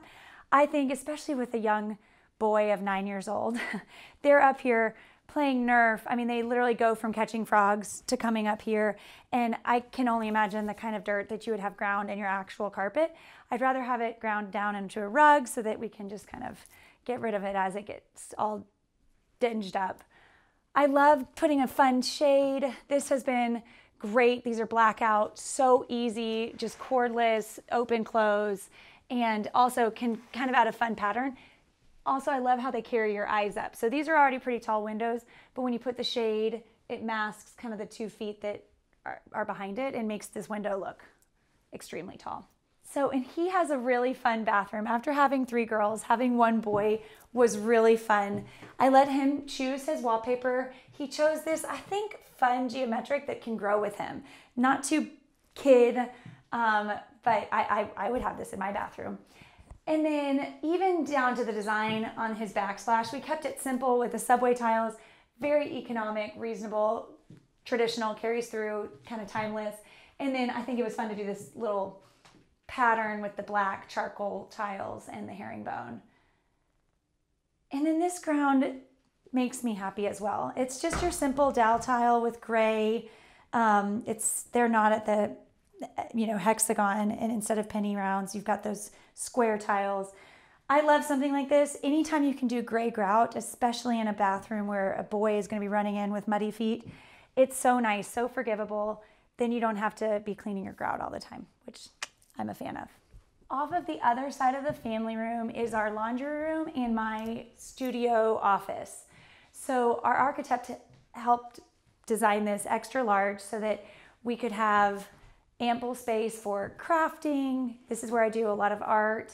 This is where we do a lot of clothes folding, And actually, hilariously, we were able to pull out the island from the old kitchen and reuse it. So this is actually just a repurposed island. We put a new slab on it and have been able to use it for this utility space. I love the bright light. Over on this side, I can be doing my laundry, easy uppers. Down here, I've got my dust buster, kind of more practical. And then on this side, you can actually see here, these are 2 pieces of art that I just finished, and they go together, and I need to figure out a place to hang them. But you can see that this is sort of my studio half of the space. So this is where I do a lot of my design work. I will, instead of having an easel, I'll prop up a canvas here and do painting. And so this is where we can do a lot of creation. Cabinets in the laundry room, highly recommend. These hold everything from craft bins. I have hot glue guns. I have little lucite rods to put in orchids. And then I have a lot of bins for towels and other linens, but storage in here has been really, really helpful. And right across from the laundry, this is the primary bedroom. When we designed it, we specifically designed this sort of buffer zone enclave between the family room and the main bedroom. It's really just a kind of a pretty hallway, and it also buffers the sound quite a bit, which is helpful. In the main bedroom, some fun features. I actually built I built all 3 pieces in this room. That piece over there is the top half of the burlwood piece in the entry. I just did it a little differently. Obviously, I built an outside frame and made it more like an inset cabinet. And then these 2 nightstands, I had hunted for bedside tables for so long, and I couldn't quite find what I wanted. So I found this one taller, sort of high boy, lopped it in half, was able to put legs on each. You'll see the other one has slightly longer legs. And then, again, you're shocked. I have a marble top. But I love how it turned out. It's old and it's new, but with the white pops, but it's exactly what we wanted. And it was like $200 for the piece itself, and then a lot of sweat equity. I love creating cozy spaces with rugs. This is a wool, really, really thick wool rug. If you look at it, it's woven almost like a yarn, and it's so cozy underfoot. It's really, I love to put this in client spaces, from bedrooms to living rooms, because the color variation is actually very forgiving and hides dirt well. But it also, when you wake up in the morning, it's just cozy, and it's really reasonable. I want to say it was from Overstock. And then one thing I enjoy doing that I recommend if you can, I love layering curtains and shades. So for instance, having these nightstands be a little bit deeper, it would have been very hard to shut the curtains every night. So we have this shade that's a blackout, very easy, cordless. We shut them, open them in the morning. I know some people have differing opinions on shades and curtains and combining them, but I love whenever you can do it. I think it's really practical and it adds a lovely touch to any room. Right off of the master bedroom, we have the master bathroom, which flows right into the closet. The bathroom is fun. We love this blush pink wallpaper. It's so muted that I don't think it looks Pepto-Bismol pink. It's really subtle. I did hang a number of papers, let my husband choose, and he was like, oh, I love it. So we went with it. I really enjoy it. It makes me happy every time we come in the morning. And a lot of times the kids are in here, 9 times out of 10, all 4 of them are getting ready with me. Brian likes to shower in the pool bath. That's his place of choice. But we'll have any number of us all in here at once, and it's kind of a fun space to be getting ready all together in the morning. And then our architect was great, gave us this big closet right off of the primary bath. This has been a fun dressing room closet combo. I love dresses. I have a number of purses I've gathered from estate sales, and it's kind of a fun, clean way to get dressed. I love that this bench fits in here perfectly. I actually bought it after we finished building the house, but it's kind of a fun space. It's not uncommon for me to come in here with my coffee and just have a sip of coffee alone after the kids go to school. This chandelier is actually from our old house that our friends bought. We had it over the dining room. It was mimicked after the Hall Winery chandelier. Catherine Hall has a beautiful Austrian Swarovski crystal chandelier that's supposed to look like the roots of a vine. And we just loved it in our days out in Palo Alto. And so we said, okay, we want one of those. Anyway, when our friends bought our old house, they said, yep, you can keep that chandelier. And this was the perfect spot for it. And then you'll see the slab is the same as the slab from the kitchen. We were able to utilize every inch of it when we were sort of piecing together all the spaces between the laundry room and the fireplace and the kitchen. We were able to utilize all the pieces. And I love how this vane, again, just got to be centered right here. I think anytime that works out, I just think God's creation is really cool how he did that.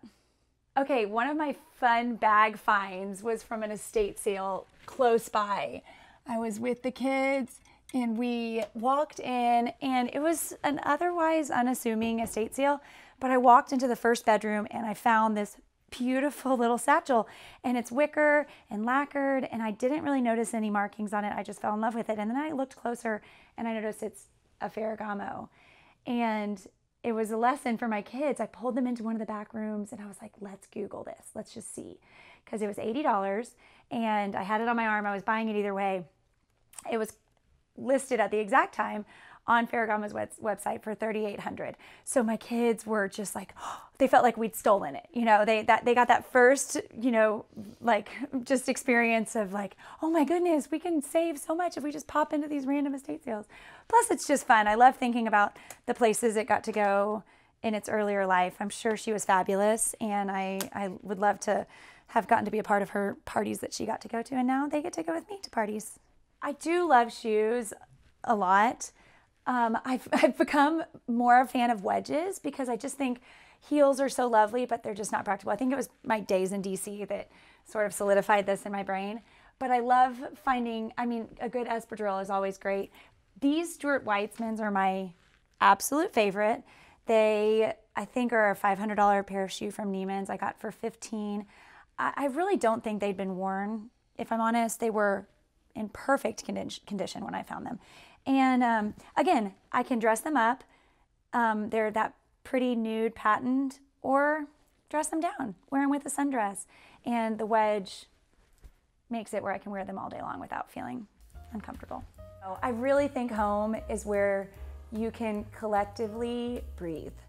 And I think in a world where our kids are strapped with sports and school and friends, and same with us. My husband's an attorney, works very, very hard, and we both are just busy in a lot of ways. We love to travel. Our home is where we can just exhale, just allow all the things to be aired out. We're very authentic in our family, and just recharge to go out and pour out some more. So I'd say that's what home is to us. Hi Homeworthy, I'm Sarah. Welcome to my home in Dallas, Texas.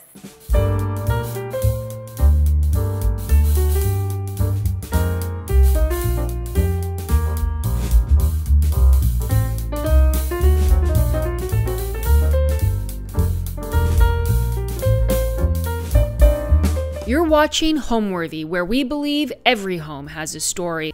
Like and subscribe for more.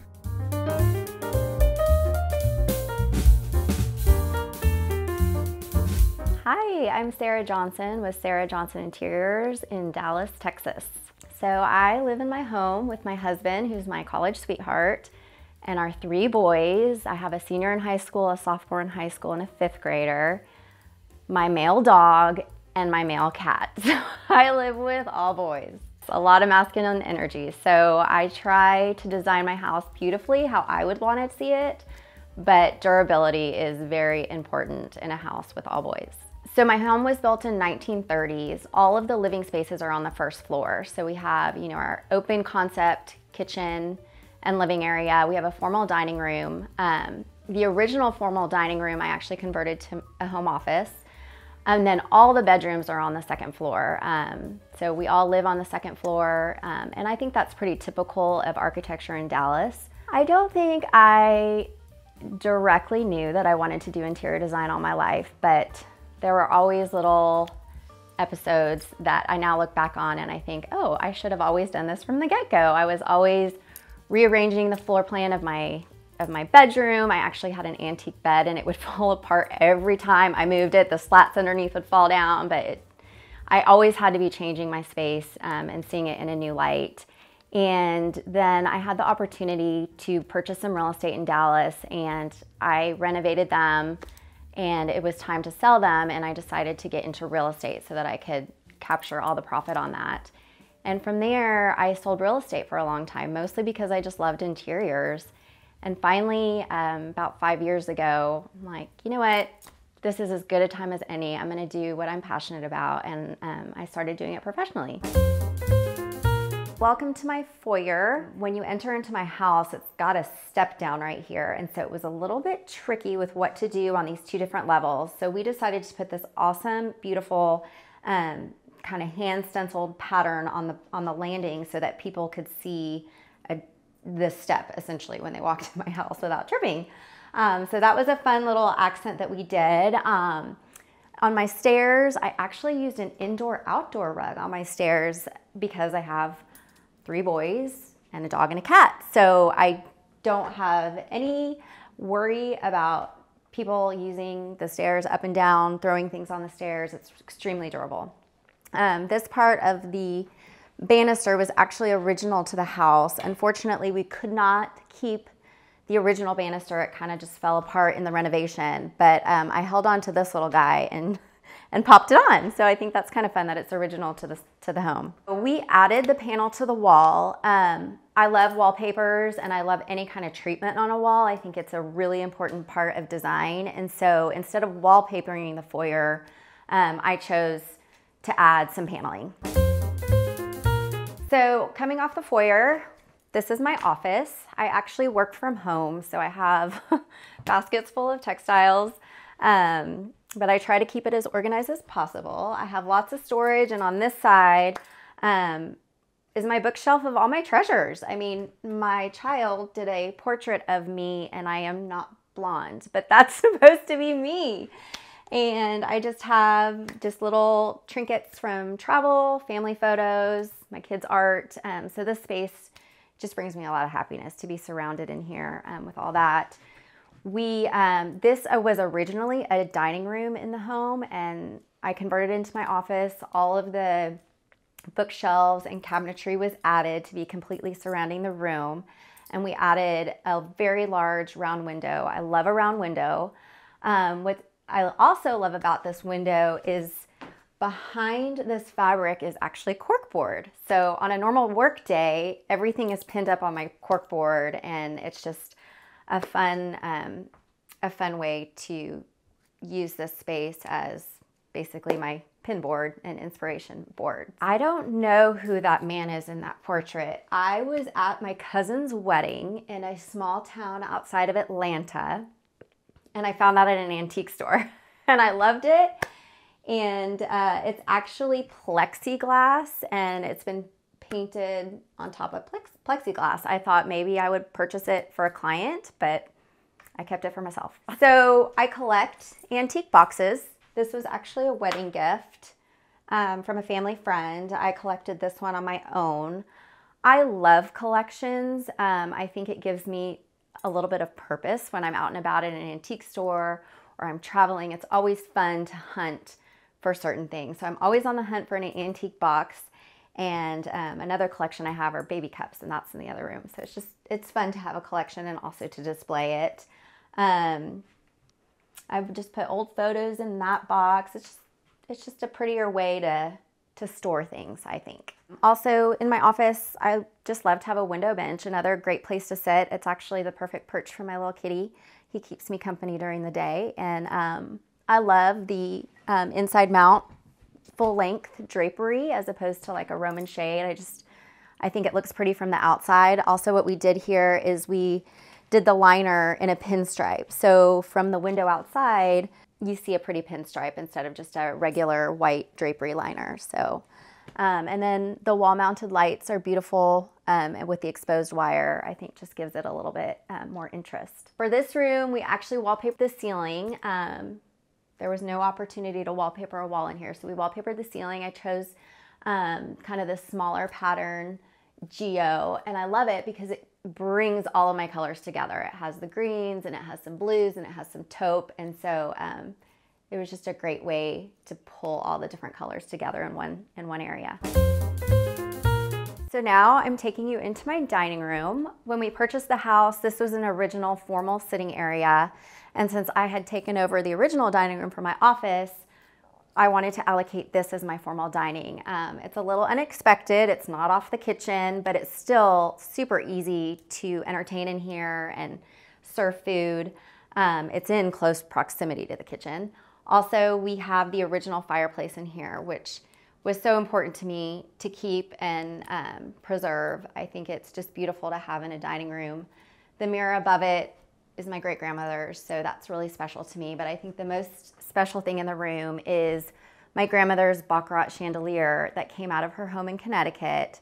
So my mom had it created and shipped to me. It is originally, I think, probably 3 times the size, but I was able to find someone in Dallas who essentially took the whole chandelier apart and built it to the right scale for this room. So every crystal is original. It looks exactly like it did in my grandmother's room. It's just now the perfect scale for this room. This is also her dining room table and chairs. So those mean a lot to me. I did reupholster these chairs, and because this room is so traditional, I think that an unexpected kind of contemporary Geo made it really fun to put in here, and also the neutral brown just I think makes it work. So I did reupholster these, but everything else is original. And in this room, I also did a little bit of high-low. The wallpaper, the Gracie wallpaper, was really important for me to have in here. And so for the rug, I just chose a cotton drury, essentially. And so I think it's a good juxtaposition of high and low and even formal and casual. So it's just a little bit more approachable to come in here and even just eat a casual dinner. It doesn't have to be so formal. Oh, we don't use it a lot, unfortunately, but the area we do use, we don't sit at the dining room table as often as I would like, but what we do use is this area just off the dining room. I believe this was probably an old porch at some point. When we purchased the home, it had just some kind of faux columns in here, and again, they were using it as a sitting area. So my husband and I thought it would be fun to make it into like a bar. And so when we entertain, we like to just kind of hang out in here. So I feel like this area is used a little bit more than actually sitting down at the formal dining table. What I also love about this room is, again, going back to my grandmother's house, she had these leaded windows in her house, and my mom has copied the pattern, and now I have copied the pattern. And so I had these leaded glass cabinets made with her pattern on it. So these are really special to me. And then the hardware actually has my husband's monogram.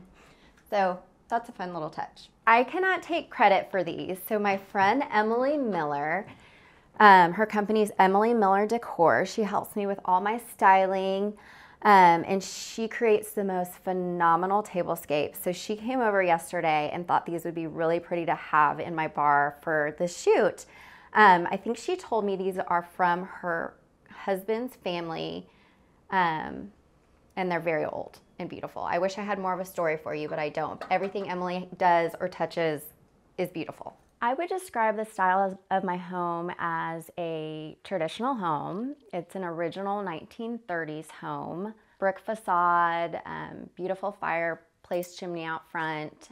So we definitely kept the traditional aesthetic when we did our renovation. I am a homebody. I would call myself an extroverted introvert. So I do spend a lot of time at home. I need that time to kind of refresh. I think the favorite part of my home is my dining room. I love the Gracie wallpaper. It has a lot of sentimental pieces in there from my grandmother's home in Connecticut. And so when I'm in there, I'm surrounded by beauty, but it also brings a lot of beautiful memories back. So it's definitely my favorite room of the house. Open to the dining room is our family area. And I think because our home is such an open concept where the kitchen flows into the family room and then into the dining room, it makes it really easy to get food and everything into the dining room when I do entertain. So that's why I wasn't so concerned with the dining room not being in a proper location. This family room basically stopped about here. So we added on probably about 12 more linear feet that way. The fireplace, unfortunately, didn't survive, so we had to purchase a new cast stone fireplace. The original had awesome carving, but when we started the demo, it literally just crumbled. So that is a new fireplace. But in here, I've just mixed old and new and, you know, artwork that we've collected, and just tried to make it a very casual, easy spot for my kids and my husband to enjoy. This desk, secretary desk, I found locally at a place called Lots of Furniture. It's this huge warehouse that you literally have to dig through, but I have found quite a few treasures there. I purchased it for my last house. It fit perfectly in between a set of 2 French doors. And I like it over here because this wall just kind of needed something. So it brings a little bit of height and some dimension to it. And I've just had some glass shelves made so I could display a few things. This is a picture of a home that we used to own in Taos, New Mexico. So that always brings us a lot of joy. And next to it, we actually bought this from a local artist in Taos, New Mexico. So it's got a lot of memories mixed in this area as well. In Texas design, Dallas design specifically, there's a big trend for game tables. And so a lot of designers and a lot of homeowners are requesting that game tables be incorporated into their living spaces. And I'm one of them, and it is great. It brings our family together. We have our game table here. This game table I found at a consignment shop in Newport Beach, California, and I love the little scalloped corners on it. And because of the traditional lines, I chose a more modern chair. I found this light fixture at Round Top from an antique dealer out of Florida, and I just think that the etching is really beautiful and the shape is very unique. I just learned how to play Mahjong a couple of months ago, and it is addicting. So I have now required that all of my boys have learned to play. We had lessons over the summer, so yes, I get to play often, and I have built-in kids to play with me. For my own home, I love wallpaper. I would wallpaper every surface if I could. So I always start with something on the wall, and then I like to layer in a lot of textiles. I think kind of one of my signature designs would be adding contrast pipe to an upholstered piece, a lot of details in the pillows, just to kind of give it a little bit of a detailed but casual appearance. For now, let's head outside, but I just wanted to point out one of my other favorite things to do, and that is a Dutch door. We are able to enjoy the outside quite often in Texas, and so it's nice to just have this open when it's beautiful. And this door was a little bit tricky because we wanted to have steel frame doors and it matches the front door, but in order to make it a Dutch door was a little bit of a challenge, but we got it done. And in all of my previous houses, I always have a Dutch door. It's also a very New England thing to have, so I'm glad that I have it. Welcome to the backyard. This backyard renovation all centered around the pool. This is the original pool, and so we decided to leave it, and we just turfed all the way around it. Turf is important to us with the boys and the dog. It just eliminates a lot of dirt and mud and grass tracking in the house, so the turf has been a great clean alternative for us. We also put in a putting green, and we have a basketball hoop on the other side just so we can attract all the boys out here and all their friends, and it's a great place just to be all together. I think one of the themes of my backyard is this scallop edging everywhere. I found these beautiful celery Kimball lounge chairs and outdoor furniture, and I love the scallop detail. So when I was looking for umbrellas, I also did the scallop detail there. And we'll get to this area maybe later, but my custom lanterns on the back of the house also have a scalloped edge on it. And then I also have lights over here in the patio that have a scalloped edge. So I kind of went all out with the scallops in our backyard. And the metal roof is a scalloped edge roof. So, and then over here, this is actually a new structure, which is our garage with an apartment above, and then our outdoor entertaining space. We couldn't get a patio off the back of the house because of the expansion. It got way too close to the pool. So we decided just to move it all over here to this structure, and it's great. We have our built-in barbecue, a nice little bar area, a cabana bath for when we have people out here swimming and all wet, they don't have to trample through the house. And then this is our patio seating, and we come out here often, watch football, we can make a fire. This is my Pennsylvania bluestone, the ode to New England. So we just really enjoy it out here. Welcome to my kitchen. This beautiful stone is actually a quartzite. We used to have marble in our own old home, which I absolutely love, but from a durability standpoint, my husband was pretty adamant that there was no more marble to be had in my kitchen. But I think this is a beautiful alternative, and it's held up perfectly in a hardworking kitchen. The house ended right here, so we had to put a support beam for the expansion, and sadly it was not centered on the room. So I had a great architect, his name's William Briggs, come in and design this beautiful ceiling of kind of board on board and beams, and just made it super interesting, and to me feels very New England as well. My lanterns here I found at the lamp shop and fell in love with them. I was told that they were found as an antique, and they were generous enough to share the paint color that they used to paint these old lanterns. And I went ahead and ordered some Wayfair lanterns for a fraction of the price, and I had them painted the exact same color. And then the lamp shop provided the custom shades on all of the fixtures. So I think that's a really fun and creative way to save some money and also mix some high and low, and so that was a fun project for me. This being a west-facing window, I do have full-length functioning drapery just to keep the heat out in the afternoon, and a perfect spot to grow some herbs right there in the window. So this is kind of the sink area. And then over here is where I have our everyday plateware. I replicated the leaded glass that we have in the dining room here as well. And instead of putting a traditional cabinet here, I thought it would be fun to just have a sliding cabinet. And I keep all of our blue and white, our china in here. These also were my grandmother's. So it's just a pretty way to keep things displayed and also accessible to be able to use all the time. So I do use my grandmother's china, which is a blue onion, as my everyday.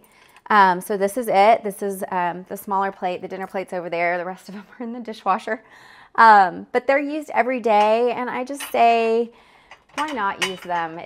Life's too short, and I don't want to just keep them hidden and in a special spot. I know that she would be very happy that we're using them every single day. I grew up in El Paso, Texas, which is on the border of Mexico. And so one of my trips home, we went over the border, and I found these Mexican glasses with some pretty etching inside of them. So this is our glassware that we use every day. So I think that every house doesn't just need a junk drawer, they need a junk room. So what you're not seeing is the mud room / pantry / junk room. So everything has been moved into there for today's shoot. Before we walk upstairs, I just wanted to show you our powder bath. I designed it as a jib door so that it's completely camouflaged with the rest of the paneling. It's a little hard to see, but when you open it, it's like a little jewel box inside. It is a tiny bathroom. It's under the stairs. So I had to be really creative with the sink that I chose.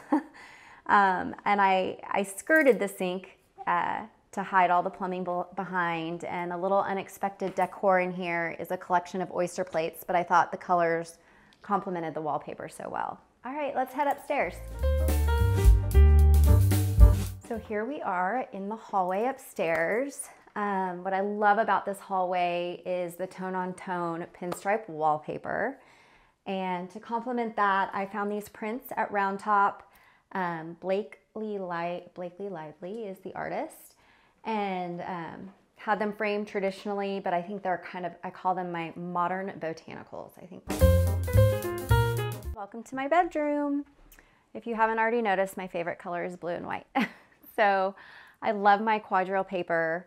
It's also in a stripe pattern. I put stripes in every single one of my designs, including the blue and white pinstripe on my drapery. My bed, it was actually a wedding gift, so it means a lot to us. Added some Deporteau prints on the bed.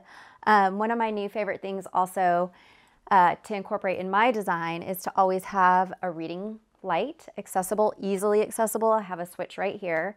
And then the decorative lamp to the side. I think it's a little difficult to be turning on a decorative lamp after when you're ready to go to sleep. So having an easy on-off reading light is important in my designs.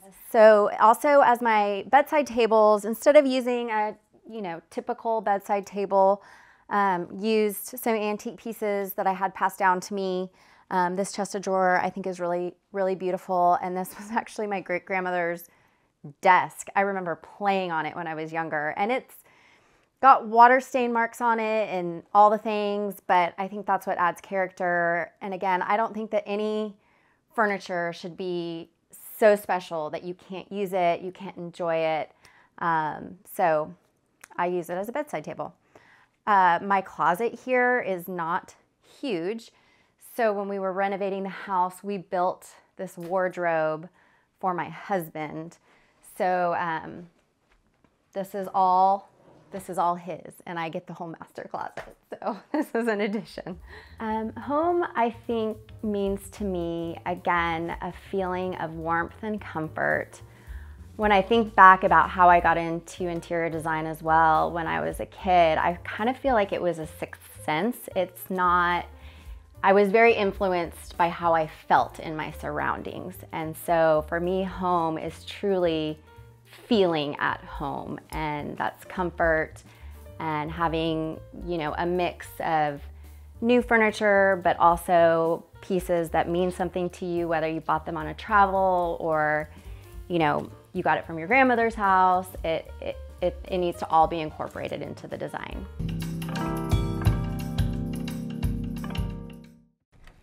Hey Homeworthy, I'm Robert, and welcome to my home here in Dallas, Texas. Come on in.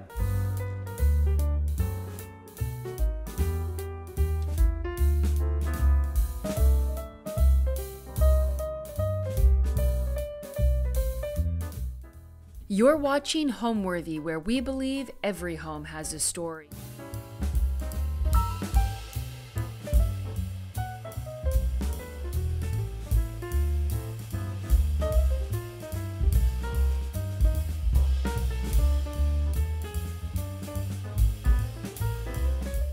My name is Robert Bellamy, and I'm here in Dallas, Texas, about 5 minutes from downtown.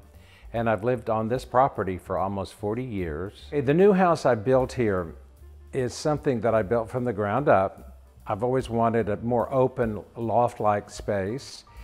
And it started with me and myself that does CAD design for me for landscape design, putting the shape on paper, and we designed it around these warehouse windows that are here. And it was kind of like taking a deck of cards and putting the windows in the space they needed to go and making the house just a long, skinny 20 by 60 foot townhome, but making the windows be a special part of it because I could open my view to the yard that I've had here for over 40 years. So it's worked out well, and slowly I filled it up with more art so it didn't look like a big open cube. I've always had 3 properties here, and what I had was almost an acre. When they started building the townhomes in this area, I realized, wow, I better cash in. And I was renting an office down the block, so I created this new house so it could be part office and just kind of a big grown-up house for me to live in. And the house that I started out living in was just a garage with a garage apartment at the tail end of the property, but I made out of a lot of scraps and also a big stained glass window. So I've shrunken it to a little bit more than a half an acre, and luckily kept the good parts of my garden and even reintroduced some of the old plants and stuff I had on the lot that I sold here to make the garden more full. And it's been the best of both worlds. I'm walking in my front door, and one of the things I love most about this area is this fountain that I made, which was a piece I bought in India when I was importing some stuff. It wasn't meant to be a fountain. I plugged it up, it kind of like a Madonna holding something, and I placed it right in this window. And it's incredible to me because, number one, when I walk in, I see water first, very good feng shui. And when I'm upstairs looking down at night and come down, this window frames and is lit from the upstairs. And it's just incredible, something I never considered would happen, that it just shines and it just is so peaceful. So I'm loving the fact that there's water happening that way. So then luckily when I walk through the living room, I've got everything kind of just here. And it's so many things that I've made. Like I had a broken tile mosaic business, and I ended up making this table with barometer somebody had given me.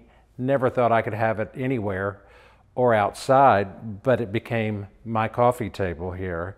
And I have a lot of art stuff I like to have around too. I mean, I do love this little alligator because it was made by someone that's an artist that takes twigs and then makes the finished pieces out of clay. She is amazing. So he's fun to play with when I've got different arrangements going. And here's a window I was referring to that leans out towards the yard, that kind of embraces the yard and folds you into it. And I twisted the angle of it and ran it down so the yard kind of unfolded in front of me.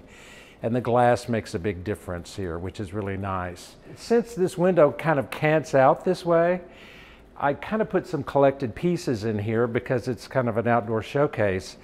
This is a tiled ball or made out of ceramics that I'd had in the yard for years that I put in here.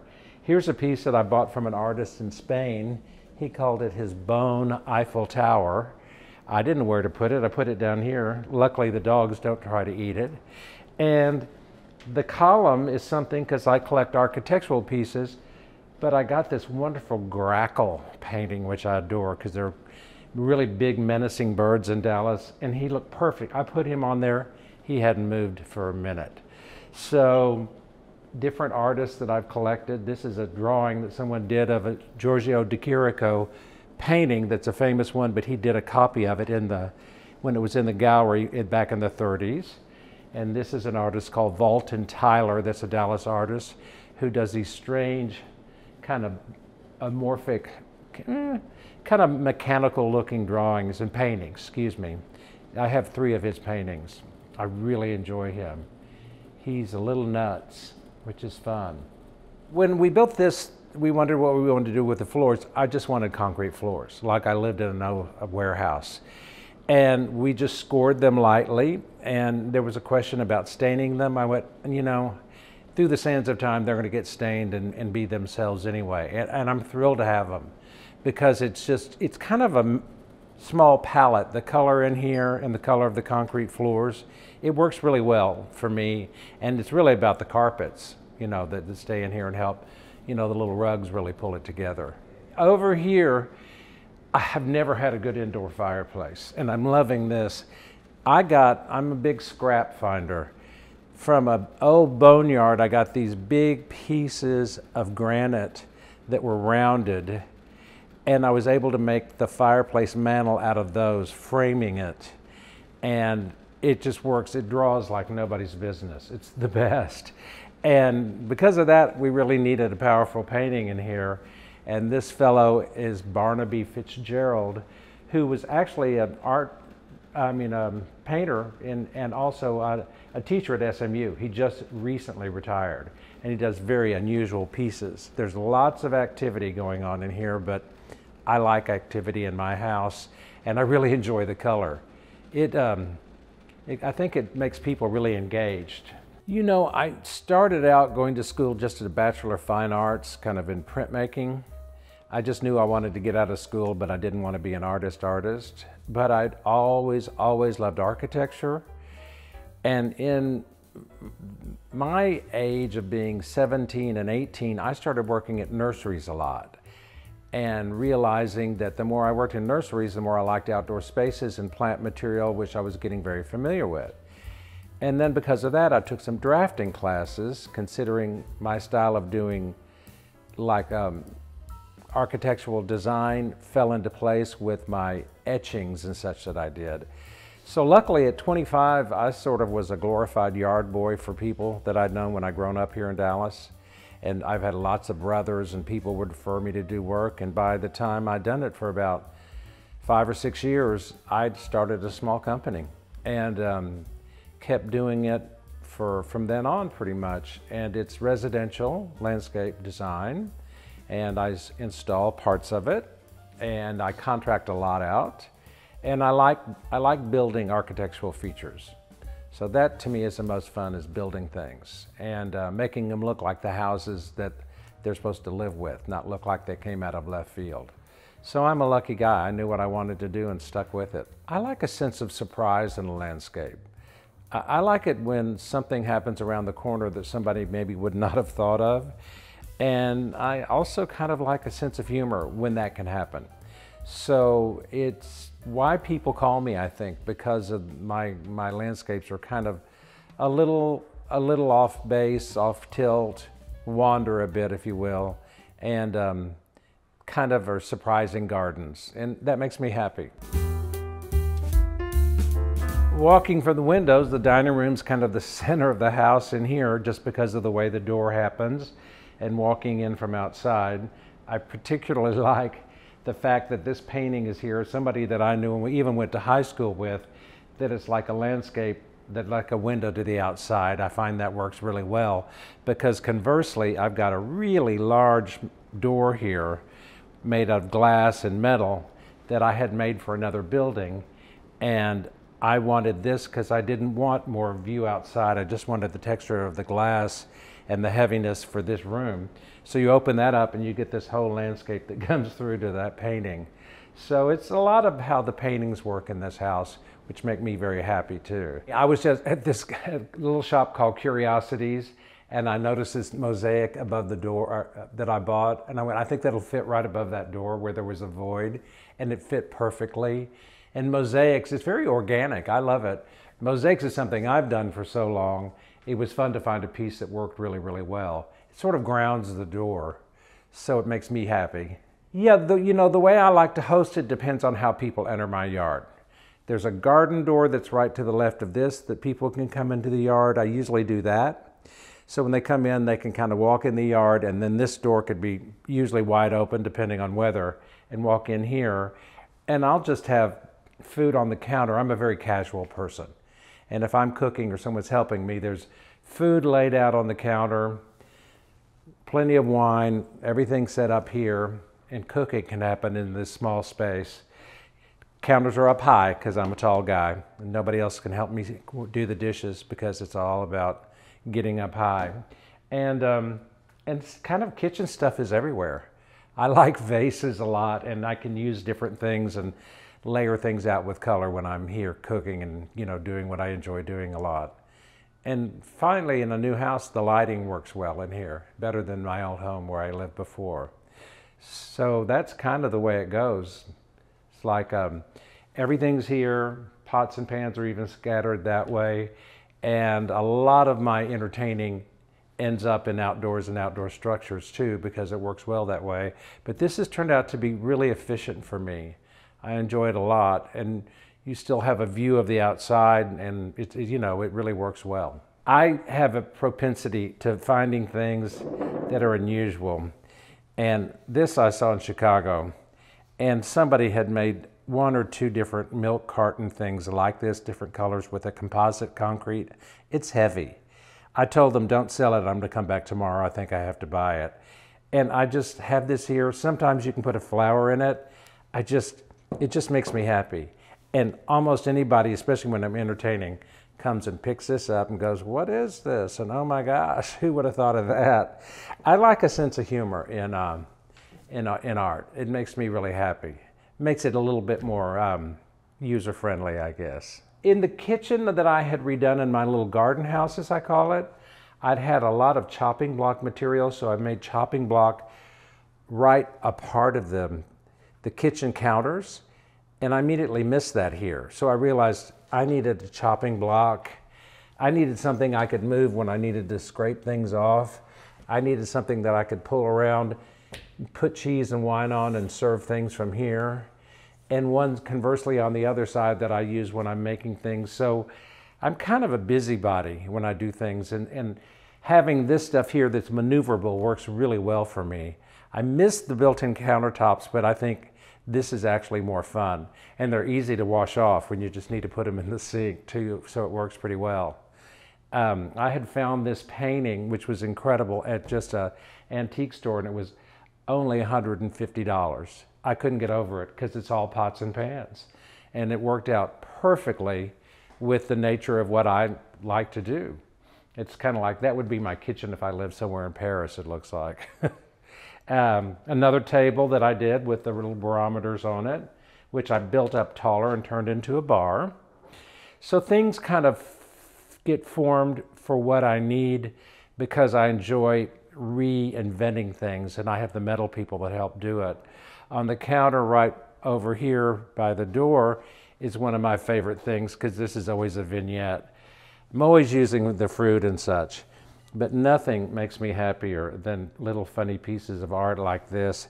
I'll move this out. It's a wooden salmon with that. I found it in Marfa, Texas, where I have a little house. And I found this there too. And then once again, an alligator. So I'm always redoing, I'm not redoing, but kind of restyling things in the kitchen because I want it to look good. This is a great vase somebody gave me that holds water, and you can put little flowers in there. So it's all about history and kind of knickknacks. I have to slow down with the knickknacks. I'm going to get too much, I'm afraid.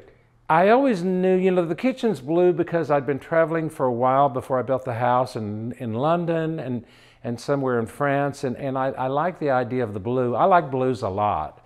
And I knew I was going to use the stainless. So I started with just doing this with the blue and some blue underneath the overhang here. Then I realized, why wouldn't I paint the door that blue? Then a few months later, I'm walking around in the yard and I look and I go, why wouldn't I paint this wall that blue? So it ended up morphing all its way to under the steps, which turned out great. I mean, that's what architecture is sort of about too. The angles, what was coming in, what can be framed. I little by little picked up the walls, how they notched back, and framed it in until it taught me when I looked from outside where it needed to stop and where it needed to start. It just took about 4 months to decide. The architectural style of the house was something that I had seen probably 20, 25 years ago in Mexico City. And it was Frida Kahlo and Diego Rivera's kind of their studio or their townhouse in Mexico City. And it was long and skinny with metal windows, small pieces of glass, and you could even walk outside and had walkways on the inside, but it was sort of really kind of created a compound in its area. And I had all these windows, which was the building blocks, as I said, of the house. And so it made me realize a townhome needed to be like 20 feet wide and 60-something feet long. And I thought, wow, that's a good idea. And stucco on the outside also, which matches my old home. So I knew I wanted open space, loft-like, kitchen, everything, living downstairs. Upstairs, I've got a small area where 2 people that work for me come in and out, do drafting work and book work, and I'm there too. And then kind of a gallery feeling upstairs, then bathroom, kitchen, bathroom, bedroom, and kind of open space on the outside for me too there. So it's a lot better than my original house, which I lived in for about 38 years, which only had a bathtub and no doors, and it was like a loft that I created at the back of the property, but sunken in the ground. You know, what's been fun here in decorating this house has been, it was a little intimidating for me to have these tall walls and open space. And I'm sort of a tall guy, and I made the downstairs a little bit higher than most places. And it seemed a little cold. I have a lot of furniture that I've had forever and pulled in here. But what I realized is I had different artwork that was in my old office, artwork in my smaller house, and then especially I bought some large pieces of art for down in this area that had to warm up the space a lot. And that was really fun to do and a big endeavor. And it sure was fun because I got to do what I liked, and I didn't care what anybody else thought. Now I think we should probably go upstairs because you can see what I'm doing all day long, going up to my office area and coming back down. I'm about 25 times a day. This is going to keep me alive a long time, I think. This is a really neat piece, which you can maybe get from here. It was an interesting grill from a 60s building, the Republic Bank building. And part of it was for sale, and I bought it and made the steps wider so I could float this here because it travels upstairs. And it's really cool. It makes great shadows at night. Plus it's fun to dry things on when you need to. So I come upstairs, and here's the office, kind of as scattered as it would be. Drafting table for the CAD fellow. Here's the office that the guy does all the paperwork and pushes all the buttons that I do not know how to do at all because I'm not electronic. And here's where I sit looking at the window, but also get to kind of roll around and work with Will over here and Colin there, pull back, organize my table too for what I need, what's going on client-wise and drafting things. So it's really comfortable up here. And I'd mentioned how there was a ducting situation, pulling it in the house, and we ended up doing it under this window. And I thought, wow, this is a great place. I can put in a little banquette. I can sit here, hang out, talk to people and work. And then we extended it out to become kind of an art wall that really helped fill up the big void underneath on this wall here. So I like the build outs of this place. It made it kind of a little bit more softer, a little bit kind of more loft-like, I think, in certain ways. And put in a bookshelf because I always have books that I refer to constantly when I'm doing landscape designs. I want to pull out textures and ideas and things that feel right. And also, of course, filling in things with funky art. Here's a painting that I have a brother that was an artist that he did when I was 16, and it was in my bedroom when I had it for a long time. Then he took it back to his house, and then I ended up inheriting it for here. It's after a poster of an old Cleopatra movie that was in black and white and silent movie, Theta Bear. It's a really neat painting. My brother's a neat artist. He does unusual things. So just collected materials up here. There's so much that happened in the building of the house that was unusual. I used a builder that I was friends with and worked with before, but the windows were all mine. The glass is a glass fellow I know. The metalwork was someone that I know. So I really relied on people that I've worked with for years, and they helped put together the bones of it. And one of the big major things was we didn't know that the air conditioning wasn't really considered in how the ducting was going to happen. And right up behind me, I don't know if you can see it now, but maybe you will later, there's a whole ledge that has art on it because they had to put a big ducting for air conditioning come around. And I said, well, I don't want that exposed at all. So I went, okay, let's make a ledge. Let's bring it into the office space, make it a bench, and I'll put art on it. So we built around it. And the windows too, the way they hang out, no one really knew how we were going to make it happen. And so I realized that when they were flat, they just looked flat into the yard, so I pushed them. They were always going to be hanging out, but I pushed them to the right so they'd angle into the yard and throw the energy that way. I'm real big on that. And I made everybody come over, bring the windows, set them up, lean them out, prop them up into place, and look at it and realize they knew how to build around it because I didn't architecturally know how to draft that up. And they said, okay, we'll take them down now. I said, keep them up. I want them up for at least 2 weeks. I want everybody to get it. The roofer has to get it. The glass guy has to get it. My metal guy has to get it. I've got to get it, you know. And it really, the windows make this house, which is continually, it shapes my view a lot. I'm really tickled with the way this has worked. Here we are with my bedroom. I wanted a bright color, and it's edgy, but I really still like it. I don't know how long I'll keep it. It may not be too calm, but it is what it is, and I enjoy it a lot. And I have a bedroom that's larger all by itself now and not loft-like my other one was, and was able to use, once again, here's a stained glass window that a friend of mine did years ago, and she's the one that did the stained glass window in my other house. She was an incredible artist. Here's a painting my brother did of me when I was 9, and he did this because it was a stylistic thing he was doing. He was 11 years older than me, and in my house when I was growing up. So that's weird to wake up to here. It was always in my mother's bedroom. And then there's kind of, it's sort of like, it was fun to buy, like, I have an interesting rug. I have 50 pieces that people had given me. I've got this amazing round window that I had to build in. I wanted it to cant in like you're in Paris, like you're in some old loft building. And everybody said to build it out. I said no. So we built it in. It sits there, the water, the rain doesn't get it, and it's an incredible window. And I get to see outside and see the park and leaves, which is incredible for me. And then the bathroom, lo and behold, which is in here, which has a really different color, a different tonality, which kind of makes the two rooms blend together. And this big shower, once again, first time to have an indoor shower in 38 years.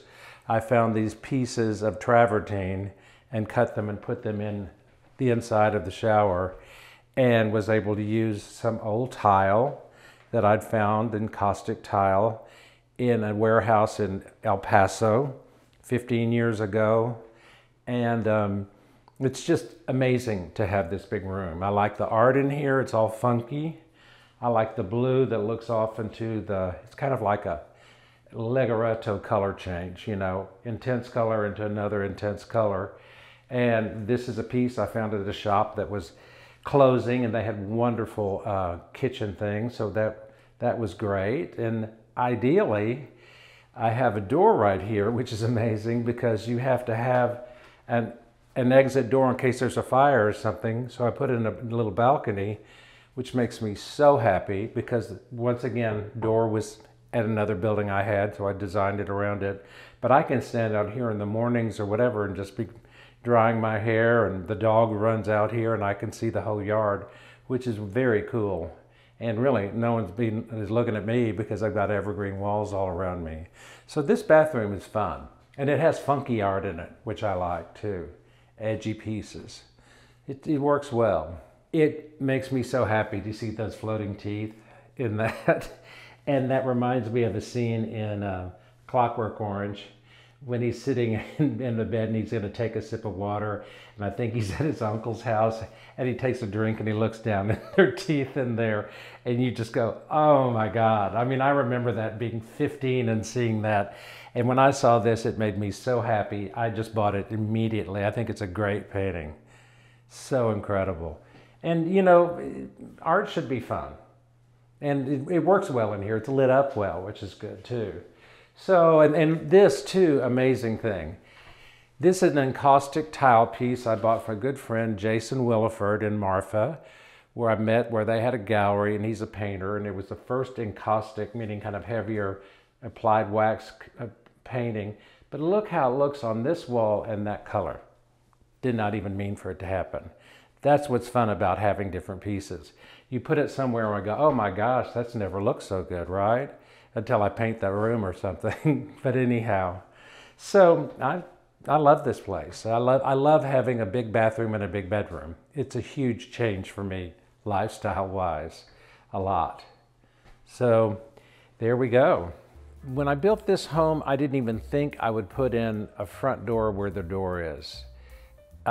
Because I thought I'd come through the garden gate like I was describing and walk in, and then I realized that's crazy.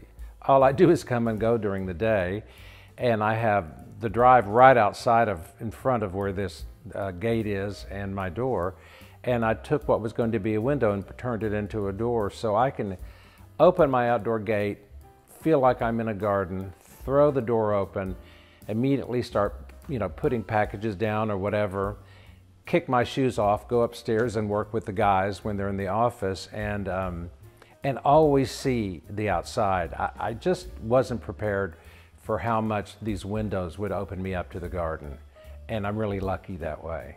Gives me lots of fresh ideas. So here we go, opening up to the outside. One of my other favorite things, and they seem to always be fountains, is this of these transistors that would be on an electrical station. I've always wanted to do that. I finally found somebody that had these old colored, the old brown ones, and did this faucet on it. It makes me very happy. And it makes the birds really happy too, because they like just a little bit of water on their back, which is heavenly. Through the windows, I stare at this a lot, like a zombie stare, sort of. Once again, lots of architectural stuff, can't stop it. And you can move it all around, which I love. You know, he sits here sometimes. Sometimes he's like that. Sometimes there's another flower up there. It's really fun. It's like rearranging outdoor furniture when it's not too heavy. So you walk out and then you kind of walk into the yard, which is interesting. Makes the house kind of more benign and sit down. And the yard has sort of rolling areas in it, which makes it engaging. So really still the main entrance to my yard is here, because everybody's used to coming in garden first. That's the way it always was. Parking is right out here. And this is the main garden gate. So people come in through here, open this up, and you're outside where the parking is, but you really enter into the whole reality of the garden and the compound as such. And you don't focus on house, because house is kind of hidden on the corner. What you walk into what everybody saw for 30 plus years, and my outside area, and it really flows well. So it's more fun to kind of start a party this way than them coming in to my front door, knocking on that small, tiny space, to me. And it functions well. It functions really well. This is a large LED light box that I got from a building downtown that they were doing for their kind of their model unit. And at night it goes through about 5 different colors. and it's on a small rotation, and it's incredible. I can't believe I own it. It wasn't meant to last this long, so I'm always redoing it, I feel like. And the yard I had an old sort of gazebo here, but it was falling by the wayside, so this got modernized by lifting up this art piece here. And the yard just kind of rolls. You know, once again, it's an old yard. I've got an incredible fountain here that I like a lot too. Water everywhere is good energy, I feel. So right in here is probably the first fountain I put in my yard. Also to help distinguish noise, because it's right on the street. And you can see it all through the yard. It's lit up at night, and it's its own environment. And it's an architectural pot that I found somewhere and hadn't worn away by the water on it forever. And now with these trees, it's really stuck away, but very much so. I kind of go around here, and recently I had been to someplace in Newport, Rhode Island, where they had built outdoor rooms, which was one of the most incredible gardens I've ever been to. And this becomes an outdoor room. We might approach it later as I come this way, and gets a little brighter in there. But this is going to be a wall of green. I just put this in about 2 years ago, and it was a good stuck away area of the yard. I could make the room happen, I feel like. And as we go in, I kind of did an entranceway. Once again, like I'm always doing something out of funky pieces, and here's this kind of off-kilter stuff that I like to do that's a little crazier. The outdoor room that I've got here is fun because there's a piece that a client had in their backyard that I got to get because they were moving, and I always loved it. And she's a beautiful shrine here. I've got a little funky outdoor mirror, which I like a lot, and this interesting bench I found. But it is like a contemplative little room, and I really love the fact that I could put a room in testament to these people. And it's kind of fun to sit in here by yourself, especially in the early mornings in the summer, a whole lot. No, I love it here. We're right on the corner of my lot too, which is amazing. So it'll grow in. So here we go. So now when I come out of my new little garden room, I can walk out into the yard, which is really expansive. My house is all the way on the other side, but then we have a lot of garden that's been here a long, long time, and places where I can do architectural pieces. The round boxwoods I dig a whole lot. It seems like there are a lot of round things in my yard lately, but I love that. And little spots of trees and lights and architectural pieces here and there, which I enjoy. So when you're looking around, you see the fact that planted these trees in the middle. They're kind of a little knoll of trees, which really works well.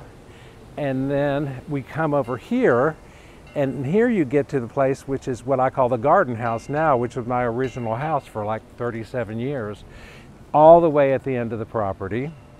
And when I first lived here, I had to come in through a gate this way and park on the street, so that was quite a different story. But I built this facade wall with, once again, the glass window from like scraps, and my friend that did the window was incredible, and there were 2 warehouse windows. We did one on top of each other, and now it's kind of turned into a garden around it because it's gotten so much shadier and so much cooler, and I'm not in and out of this house as much. So I've kind of gardened the outside of it a little bit more, and it rolls into the place where was a patio off of this garden where I would often entertain and just sit outside when I just first had my lot here. And I've been planting extra trees because we've really had hot summers to give us some shade and relief during the summertime. So same thing, you know, architectural pieces, you know, petrified wood, something that I bought from different people. This thing too, petrified wood. It's all fun. When I built the house, I was really into early the broken tile stuff, so I molded this around the door as sort of a frame and put in the broken tile, and even did the funny thing with the little sailboats and did a motif. Young and a little hokey at that point, but still fun, and it works. Well, for outdoor living here, what really happened, my original house that I lived in for so long was so small that I started building structures on the outside with just residue landscape material and stones and other kind of found objects.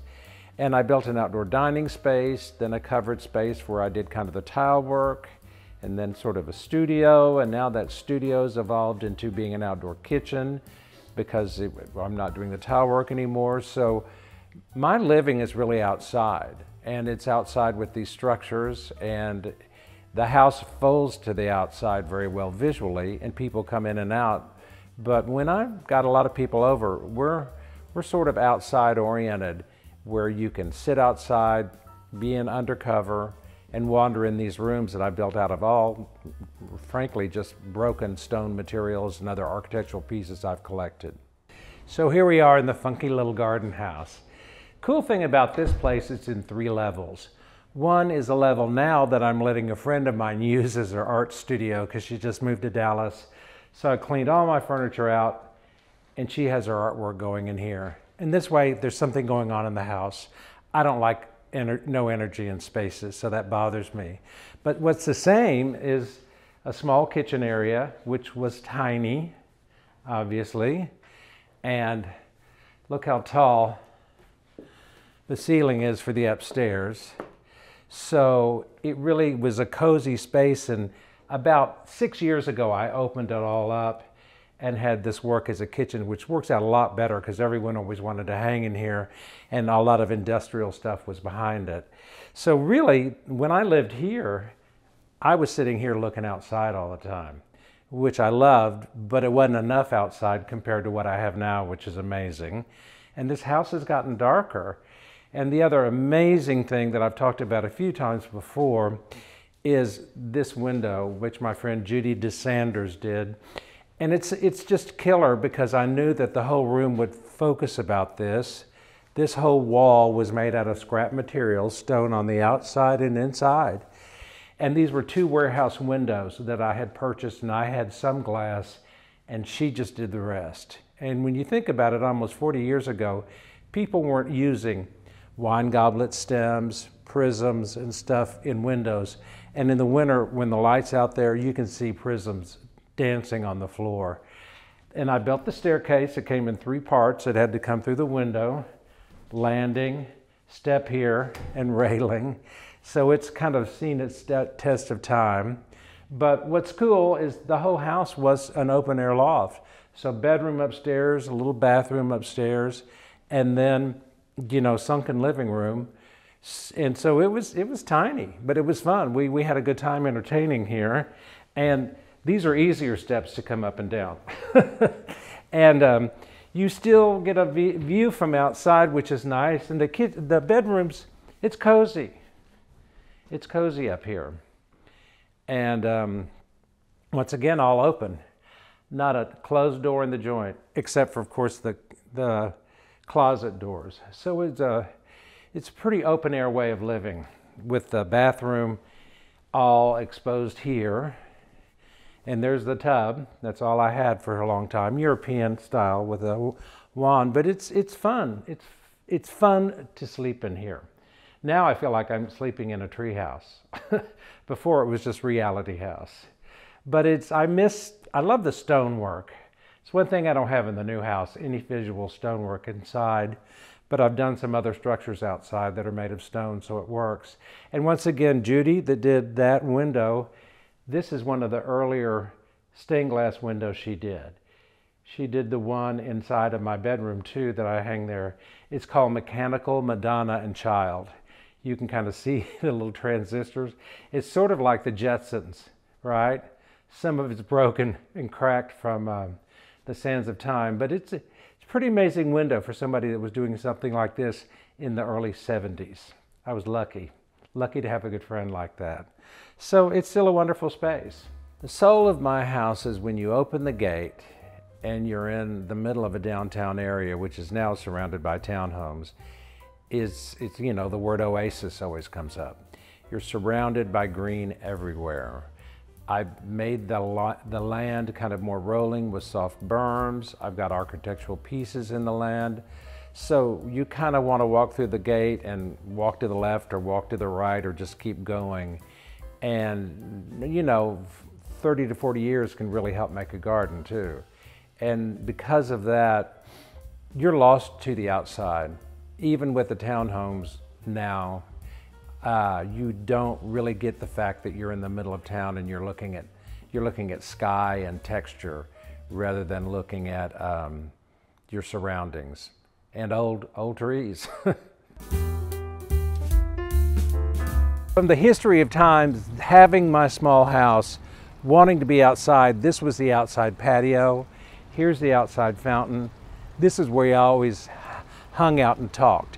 Then after 10 years, I bought the piece of property that I'm walking up to and built an outdoor structure because I'd been to Guatemala and I'd been to the south of France and realized how people have open air seating. My house inside was too small for a big dining area, so I built this open air dining area, which I've used forever, and it's really a great gathering place. When you talked about hosting and thinking about that, this is where people walk in and come to. It's a great place to gather, cozy, sit down. We'll walk into another little room where I have a bar. I've got the outdoor tile fireplace that I'm very proud of having. One of the first outdoor fireplaces I'd seen around Dallas. And it's sunken in too. I like building things that are sort of sunken in. It wraps around us. So from that room came this small room that stopped right here. And it was really kind of my little tile workshop for a while, because behind here I had stuff I used for my business. But this turned out to be a great place, and eventually has worked out to where it's the bar. If somebody comes in, they can come in here, liquor set up, this full of ice, wine, an old chopping block I got from an old, what do you call it, a grocery store in Dallas. Doors I got when I went to India. Lots of things migrated into this room because of the nature of the beast. And once again, it's all built out of, just fragmented stone material. And even funny things like this on the wall is something that I made when it was cold and my guys were here and we didn't have anything to do. I had them put the rock in and do tile stuff because I couldn't get enough of it. Plus it freaks people out because of the doll's hands, which is what I love. So now we walk into another room, which is an outdoor kitchen now. When I got this other piece of property, I cut this out and put in a door here. And then I built this into what was a studio space to use for outdoor dining and for tile work. Just recently, in the past year, I cut a wall out here. I got these windows from a house that was from an architect, a really good friend of my brother's. They were tearing part of it down, and reoriented the skylight because this old room kind of leaked a little bit because it only had a metal ceiling, so now it's airtight. And I've turned it into really an outdoor dining area, which I use a lot. Starting now is when it all kind of comes together. And a lot of this has been pieced together by old casement windows, things pulled together. Over here is where my washer dryer used to be from the old house. So I realized, I've got a little heater on demand. I've got cold water. So this works out as a kitchen, obviously. There was an old armoire I had that was made out of this neat green material. We cut it up and built a kitchen counter. All that kind of morphed out. Then I was lucky enough to put in an outdoor wood burning oven, which I'm just learning on how to use. And friends come over and help me with that because it's a tight one. But you can see the little mosaic pieces that were all over this room that were here. This room's been here 25 years. It's I opened up this window so it can crank up and you can service from a patio outside. This has turned out to be a really good entertaining space. A niece of mine just got married here like 2.5 weeks ago, and she and her husband are 25, and it was perfect. It worked out great, perfect for entertaining. They didn't cook in here; it was too hot, but they did use this as a bar instead. And this room kind of flows into how it all functions. Where it used to be sort of a dead end, now I put a door here that goes to where I work from, where my crew comes in and out of.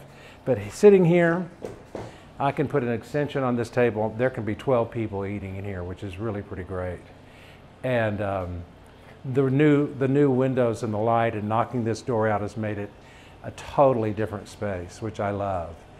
And it also kind of is funny. It showed up the little things I had in corners that were tile pieces, so it kind of flanks it. It gets a little grotto-like, I think, as you go. And this door I go in and out of all the time because it's fun. I can store plants and stuff in here. And this is a big, giant plant room that I put in also about 20 years ago and added on, cutting out some windows here and coming in and finally putting in a heater and even a water weathering thing to cool off the room or give moisture, and turned it actually into kind of like a small little greenhouse, which is working pretty well. Because before it got really hot in here, and I've got birds everywhere. There's some canaries here. But this room's neat. It's neat at night, and it has a good feeling. And the energy of this being open and that whole space being open, it's much more airtight because I put on a better roof. And I made it into really an outdoor room. So now I can have my stone back. I can entertain out here in the stone kind of kitchen here and not have to worry about it being necessarily inside my house, which is fine too. It's all about wandering the space here and there. Another neat piece that somebody gave me from Marfa, and it was just this round wooden piece of just kind of thing with holes. And I built it sideways so I can store wine in here. I haven't brought it back. So everything that hangs around kind of ends up with a purpose, which is really kind of wonderful. And the light is really nice in here too, so it's pretty special. It's great for me. It's really great. This has become a really cool outdoor living, working space. And I just need to get the wood burning stove down better. I have friends come over. I haven't quite gotten it down to my own satisfaction. I cook some stuff in it, but it's getting better all the time. It's only been a year and a half that I've gotten that in there, so it's a new deal. This will be the telling time. Otherwise, summer it's just too hot, obviously. So it's a cool place. It's a very cool place. Really lucky to have this. You know, frankly, home is here that it's really warm with all the things I like. I immediately go to the kitchen. I like to cook, get something out to eat lunch here, hang out, sit down, can have coffee, sit in one of the chairs, look out the window. It's just having all my stuff around me. And a lot of this stuff I've had for a long time. And it worked out well to reinvent it into this structure here. And then entertaining. I love to entertain. So I'm lucky to have this big space now that I've gotten really used to it. Thanks for watching. Go to homeworthy.com for exclusive content and shopping guides.